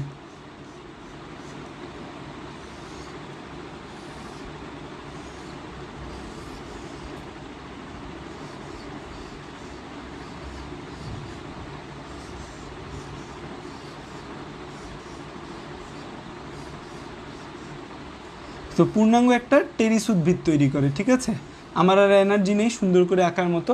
সো পূর্ণাঙ্গ একটা টেরিস উদ্ভিদ তৈরি হচ্ছে, এটা একটা পূর্ণাঙ্গ টেরিস উদ্ভিদ তৈরি হলো। এই পূর্ণাঙ্গ যে টেরিস উদ্ভিদ, তার মানে এটা আমাদের টেরিস। এই টেরিসটা হ্যাপ্লয়েড হবে না ডিপ্লয়েড হবে, অবশ্যই টেরিসটাও ডিপ্লয়েড হবে। এই টেরিসের মধ্যে আমরা এরকম একটা অংশ দেখতে পাই, যেখানে আমাদের এরকম অসংখ্য স্পোরঞ্জিয়াম ছিল, যেখানে আমাদের অসংখ্য কী ছিল, স্পোরঞ্জিয়াম ছিল, কী ছিল, স্পোরঞ্জিয়াম ছিল। সেই স্পোরঞ্জিয়ামগুলো আমাদের কী হয়েছে, স্পোরঞ্জিয়ামগুলো থেকে আমরা এরকম স্পোর দেখতে পাই, স্পোরঞ্জিয়ামগুলো থেকে আমরা কী দেখতে পাই, এরকম স্পোর দেখতে পাই। এটা কী তাহলে আমাদের ছিল, এটা ছিল আমাদের একটা স্পোরঞ্জিয়াম। এই প্রত্যেকটা ছবি কিন্তু আমরা ধাপে ধাপে এঁকেছি, এখন আমরা চক্র আকারে দেখছি স্পোরঞ্জিয়াম। এখান থেকে কী ছিল, স্পোরঞ্জিয়ামটা তাহলে আমাদের 2n, এটা ছিল আমাদের কি একটা গঠন, এটা আমাদের ছিল একটা সোরাসের গঠন ছিল, এখানে অসংখ্য সোরাস ছিল, তো স্পোরঞ্জিয়ামের গুচ্ছ, সেটাকে আমরা বলি সোরাস। সো এই সোরাসটা আমাদের ডিপ্লয়েড। সো স্পোরঞ্জিয়াম, কেউ আবার এখন বললো না ভাইয়া কী আঁকতেছেন, মাথা ঘুরাচ্ছে, কারণ এই জিনিস আমরা সব অলরেডি এঁকে আসছি, তাও আমি লাস্টে একবার সামারাইজ করে দিব। তো স্পোরঞ্জিয়াম, এই স্পোরঞ্জিয়ামের ভেতর ছিল আমাদের এই স্পোরঞ্জিয়াম, এই স্পোরঞ্জিয়ামের ভেতর আমাদের এই যে কোষটা, এই কোষটাকে আমি কি বলবো, স্পোর মাতৃকোষ। সে কি, স্পোর মাতৃকোষ। সেই স্পোর মাতৃকোষ যে রয়েছে সে জায়গায় সেটা আমাদের 2n, সেই স্পোর মাতৃকোষ থেকে আমাদের কি তৈরি হয়, একটা স্পোর তৈরি হয়। কি তৈরি হয়, স্পোর। সেই স্পোরটা আমাদের কেমন, মায়োসিস প্রক্রিয়া স্পোর তৈরি হয়। তো যেহেতু এখানে মায়োসিস ঘটছে, মায়োসিস ঘটার কারণে এই স্পোরটা কী হবে, অ্যান বা হ্যাপ্লয়েড হবে। সেই স্পোরটা অঙ্কুরোদ্গম হয়, এই স্পোরটা আমাদের বড় হয়। এখানে আরও 2টা স্টেপ আছে, বইয়ের মধ্যে দেখবা ছবি আছে, একদম সহজ ছবি। সেই স্পোরটা আমাদের বিভাজিত হয়, স্পোরটা বিভাজিত হয়ে আমাদের কি তৈরি হয়, এই হ্যাপ্লয়েড দশায় চলে যায় আমাদের, বা স্পোরের অঙ্কুরোদ্গমের আর 2টা লাইন আছে বা 2টা ছবি আছে, সেই 2টা ছবি মিলে আমাদের কি হয়ে যায়, তারপর সেটা বিভাজিত হয়ে মাইটোসিস প্রক্রিয়া বারবার বিভাজিত প্রোথ্যালাস তৈরি করে। তাহলে দেখো n to n গুলোকে আমরা আলাদা করি, এই জায়গা থেকে 2n শুরু হয়েছে, তার মানে এটা আমাদের n। এই যে আমাদের উপরের যে ফেজগুলো দেখো, স্পোর, প্রোথেলাস, অ্যানথ্রেডিয়াম, আর্কিগোনিয়াম, শুক্রাণু, ডিম্বাণু সব আমাদের হ্যাপ্লয়েড। শুকনো ডিম্বাণু মিলন ঘটছে, নিষেক হচ্ছে জাইগট, ডিপ্লয়েড, নতুন স্পোরোফাইট কোষ diploid, Pteris diploid, sorus diploid, sporangium diploid, spore মাতৃকোষ ডিপ্লয়েড, তারপর সে জায়গায় মায়োসিস ঘটে, সেটা হ্যাপ্লয়েড হয়ে যায়। তাহলে এই যে উপরের দশাটা আমাদের হ্যাপ্লয়েড দশা বা এটা গ্যামেটোফাইটিক ফেজ, হ্যাপ্লয়েড দশা বা গ্যামেটোফাইটিক ফেজ। আর নিচের যে দশা এটা ডিপ্লয়েড দশা বা স্পোরোফাইটিক ফেজ। এটা কি? Gametophytic phase. এটা আমাদের কি ফেজ? Sporophytic phase. এখানে দেখো টেরিস নামে একটা উদ্ভিদ গঠন করে। সো উদ্ভিদ হিসাবে সে বেশি দিন বেঁচে থাকবে না, উদ্ভিদ হিসেবে সে বেশি দিন থাকবে, পাতা হিসেবে সে বেশি দিন থাকবে। সো এই যে দশাটা, এই দশাটা অনেক দীর্ঘ হয়, যেহেতু উদ্ভিদ যা বা প্রাণী যা, একটা জীব যা, সেটাই প্রধান দশা। যেমন আমার প্রধান দশা কি? আমার প্রধান দশা ডিপ্লয়েড, কারণ কি আমার প্রত্যেকটা কোষ ডিপ্লয়েড, ঠিক আছে? সো এইখানে আমাদের কোন দশাটা প্রধান? তাহলে ডিপ্লয়েড দশা প্রধান। এবং এই ডিপ্লয়েড দশার সাহায্য ছাড়া এই হ্যাপ্লয়েড দশা তৈরি হতে পারবে? প্রোথেলাস কোথা থেকে তৈরি হয়? প্রোথেলাস এই ডিপ্লয়েড সোরাস থেকে তৈরি হয়, স্পোরেঞ্জিয়াম থেকে তৈরি হয়। সো এই হ্যাপ্লয়েড দশা এই ডিপ্লয়েড দশার উপর পুরোপুরি নির্ভরশীল। সো এখন তুমি এই জিনিসটা যে কোনো জায়গা থেকে শুরু করতে পারো, চাইলে তুমি প্রোথেলাস থেকেও স্টার্ট করতে পারো, চাইলে তুমি টেরিস থেকেও স্টার্ট করতে পারো। আমি দুইভাবেই তোমাকে বুঝাই। দেখো টেরিস যে রয়েছে, টেরিস একটা ডিপ্লয়েড স্পোরোফাইটিক উদ্ভিদ। এই ডিপ্লয়েড উদ্ভিদে যে পাতা রয়েছে, পাতার কিনারা বরাবর কিছু স্পোরেঞ্জিয়ামের গুচ্ছ তৈরি হয়। স্পোরেঞ্জিয়ামের গুচ্ছকে আমরা কি বলি? সোরাস বলি। যেহেতু স্পোরোফাইট আমার টেরিস উদ্ভিদ ডিপ্লয়েড, তাহলে এই যে আমাদের সোরাস রয়েছে, সেই সোরাসও ডিপ্লয়েড। এই যে সোরাস বা ডিপ্লয়েড যে কোষটা রয়েছে, ডিপ্লয়েড যে স্পোরেঞ্জিয়াম রয়েছে, এই সোরাসটা, এই স্পোরেঞ্জিয়ামকে আমি আলাদা করে দেখলাম যে স্পোরেঞ্জিয়ামের ভিতর কী কী কোষ থাকে, গঠন আমি অলরেডি শিখে আসছি। স্পোরেঞ্জিয়ামের মধ্যে স্পোর মাতৃকোষ থাকে, যেটা ডিপ্লয়েড, কারণ স্পোরেঞ্জিয়ামও ডিপ্লয়েড। এই ডিপ্লয়েড স্পোর মাতৃকোষ মায়োসিস প্রক্রিয়া বিভাজিত হ্যাপ্লয়েড স্পোর তৈরি করে। সেই স্পোরটা বারবার হ্যাপ্লয়েডের জিনিসের মধ্যে কি মায়োসিস ঘটা সম্ভব না, কারণ হ্যাপ্লয়েড থেকে সেটা n/2 হয়ে যাবে, যেটা পসিবল না। তো এই হ্যাপ্লয়েড স্পোর মাইটোসিস প্রক্রিয়া বারবার বিভাজিত হয়ে এরকম বড় একটা প্রোথেলাস তৈরি করে। সো প্রোথেলাসটাও হ্যাপ্লয়েড, যেহেতু আমাদের এখানে মাইটোসিস ঘটছে। সো এই প্রোথেলাসের ভিতর আমাদের আর্কিগোনিয়াম বা স্ত্রীজননাঙ্গ, অ্যান্থ্রেডিয়াম বা পুংজননাঙ্গ থাকে। আর্কিগোনিয়াম, অ্যান্থ্রেডিয়াম আঁকলাম। যেহেতু প্রোথেলাস আমার হ্যাপ্লয়েড, সো আর্কিগোনিয়াম, অ্যান্থ্রেডিয়াম আমাদের হ্যাপ্লয়েড। অ্যান্থ্রেডিয়াম থেকে আমাদের শুক্রাণু, আর্কিগোনিয়াম থেকে আমাদের ডিম্বাণু তৈরি হয়। শুক্রাণু ডিম্বাণুর কী ঘটে? শুক্রাণু ডিম্বাণুর নিষেক ঘটে। শুক্রাণু ডিম্বাণুর নিষেকের ফলে কী তৈরি হয়? জাইগট বা উওস্পোর তৈরি হয়। এই যে জাইগট বা উওস্পোর তৈরি হয়, সেই জাইগট বা উওস্পোর বারবার বিভাজিত হয়ে কী তৈরি করে? নতুন স্পোরোফাইট কোষ তৈরি করে। সেই স্পোরোফাইট কোষ থেকে আলটিমেটলি আমাদের টেরিস তৈরি হয়। সেই টেরিস থেকে আবার এই চক্র বারবার চলতে থাকে। এখন তুমি নিজে যে কোনো সাইড থেকে ব্যাখ্যা করতে পারো, নিজে যে কোনো পাশ থেকে আঁকতে পারো। ছবিটা দেখতে ভয়াবহ কঠিন মনে হলেও ফার্স্ট থেকে আমরা প্রত্যেকটা ছবি, এখানে যতগুলো ছবি আছে, ইচ অ্যান্ড ইন্ডিভিজুয়াল ছবি আমরা আঁকতে পারি, এবং ইচ অ্যান্ড ইন্ডিভিজুয়াল আমরা এই চক্রটাও বুঝি। সো এই চক্রটা কেউ বুঝছো কি না বুঝলে বলো, আবারও বুঝাবো। শেষ, এই চক্র বুঝলে আমাদের পড়ালেখা আজকে শেষ। ওকে, আচ্ছা, এবার প্রোথেলাস থেকে শুরু করি। দেখো, আমাদের প্রোথেলাস একটা হ্যাপ্লয়েড কোষ, বা আমরা গ্যামেটোফাইটের প্রথম কোষ বলি প্রোথেলাস। সেই প্রোথেলাসের এই রাইজয়েডের নিচের দিকে থাকে আমাদের অ্যান্থ্রেডিয়াম, এবং এই অগ্রস্থ কাজ বা এপিক্যাল নট যে থাকে, তার উপরের দিকে থাকে ফ্লাক্স আকৃতির কোষ আর্কিগোনিয়াম। তো এটাকে জুম ইন করলাম আর্কিগোনিয়াম, এটাকে জুম ইন করলাম অ্যান্থ্রেডিয়াম। সেই অ্যান্থ্রেডিয়াম থেকে আমাদের তৈরি হয় শুক্রাণু, আর্কিগোনিয়াম থেকে তৈরি হয় আমাদের ডিম্বাণু। শুক্রাণু হ্যাপ্লয়েড, ডিম্বাণু হ্যাপ্লয়েড, কারণ শুক্রাণু যার থেকে তৈরি হয়েছে অ্যান্থ্রেডিয়াম, সেও হ্যাপ্লয়েড ছিল। ডিম্বাণু যার থেকে তৈরি হয়েছে আর্কিগোনিয়াম, সেও হ্যাপ্লয়েড ছিল। শুক্রাণু ডিম্বাণুর মিল হয়েছে, শুক্রাণু ডিম্বাণুর মিলন ঘটার ফলে আমাদের কী তৈরি হয়েছে? নিষেকের ফলে আমাদের এই জাইগট বা উওস্পোর তৈরি হয়। তার মানে হ্যাপ্লয়েড দশা থেকে ডিপ্লয়েড দশায় প্রবেশ করলো। জাইগোট বা উওস্পোর বারবার মাইটোসিস প্রক্রিয়ায় বিভাজিত হয়ে নতুন একটা স্পোরোফাইট তৈরি করে। এখান থেকে আমাদের মূল, কাণ্ড, পাতা, মানে আমাদের টেরিস তৈরি হওয়া শুরু হয়। এটা থ্যালাস, টেরিস তৈরি হওয়া শুরু হয়েছে। নতুন একটা টেরিস তৈরি হয়, টেরিস বড় হয় এবং টেরিসটাও ডিপ্লয়েড থাকে। টেরিস যখন বড় হয় এবং পরিপক্ক হয়ে যায়, তখন তার পাতার কিনারা বরাবর স্পোরেঞ্জিয়ামের গুচ্ছ তৈরি হয়। স্পোরেঞ্জিয়ামের গুচ্ছকে বলি আমরা সোরাস বলি। এটার পুরো ছবি আমরা অলরেডি শিখেছি। সোরাস নিজেও ডিপ্লয়েড হবে, কারণ কি তার জন্মদাতা বা সে যেখান থেকে তৈরি হয় সেটা টেরিস ডিপ্লয়েড, সোরাসও ডিপ্লয়েড। সোরাস মানে একটা স্পোরেঞ্জিয়ামের গুচ্ছ। আমি একটা স্পোরেঞ্জিয়াম যদি দেখি, তার মধ্যে আমি এখানে অ্যানুলাস পাবো, এখানে কিছু কোষে স্টমিয়াম পাবো, নিচে এটাকে বৃত্ত বা স্টক বলবো, এখানে আমরা রেণু চতুষ্টয় পাবো, বা হচ্ছে আমাদের স্পোরোজেনাস টিস্যু বা স্পোর মাতৃকোষ পাবো। এই যে স্পোর মাতৃকোষ পেলাম, সেই স্পোর মাতৃকোষও ডিপ্লয়েড, কারণ সে কার থেকে তৈরি হয়েছে? স্পোরেঞ্জিয়াম, সেটা ডিপ্লয়েড। স্পোর মাতৃকোষ ডিপ্লয়েড তো অনেক থাকলো, এখন সে মায়োসিস প্রক্রিয়া একবার বিভাজিত হবে। মায়োসিস প্রক্রিয়া বিভাজিত হলে ডিপ্লয়েড দশা হ্যাপ্লয়েড দশায় চলে গেল স্পোর। সেই স্পোর বারবার বিভাজিত হয়ে স্পোরটা অঙ্কুরিত হবে, অঙ্কুরিত হয়ে প্রোথেলাস তৈরি করবে। সো এখানে আমরা দেখতে পাচ্ছি কিছু ফেজ আমাদের হ্যাপ্লয়েড, কিছু ফেজ আমাদের ডিপ্লয়েড। কোন দশাটা আমাদের বড়? ডিপ্লয়েড দশাটা বড়। কোন দশা ছোট? হ্যাপ্লয়েড দশা ছোট। কেন ডিপ্লয়েড দশা বড়? কারণ ডিপ্লয়েডের মধ্যে আমাদের প্রধান উদ্ভিদ বা টেরিস রয়েছে। উদ্ভিদ দেহ বা জীবদেহ যা, সেটাই সে হয়। তো এটা আমাদের ডিপ্লয়েড, তাই ডিপ্লয়েড দশা বড়, হ্যাপ্লয়েড দশা ছোট। হ্যাটারো আসলো। চেহারা শুরু ডিপ্লয়েড দশে একরকম, হ্যাপ্লয়েড দশে আরেক রকম, হেটারোমরফিক যৌনক্রম। স্পোরেঞ্জিয়াম দুইটার সাইজ, স্পোরেঞ্জিয়াম দুইটার সাইজ সেম হইতে পারে, আলাদা হইতে পারে, সেম হইতে হবে এরকম কোনো বাধ্যবাধকতা নাই। এবার তোমরা একটু বইটা একবার একটু রিডিং দিয়ে দেখো, বইয়ের পুরো ব্যাপারটা ক্লিয়ার হয়ে যাবে আশা করি। এবং এই অধ্যায়ে ইনশাল্লাহ যা পড়িয়েছি তার বাইরে একটা ওয়ার্ডও আসবে না কোনো পরীক্ষায়। Thank you all.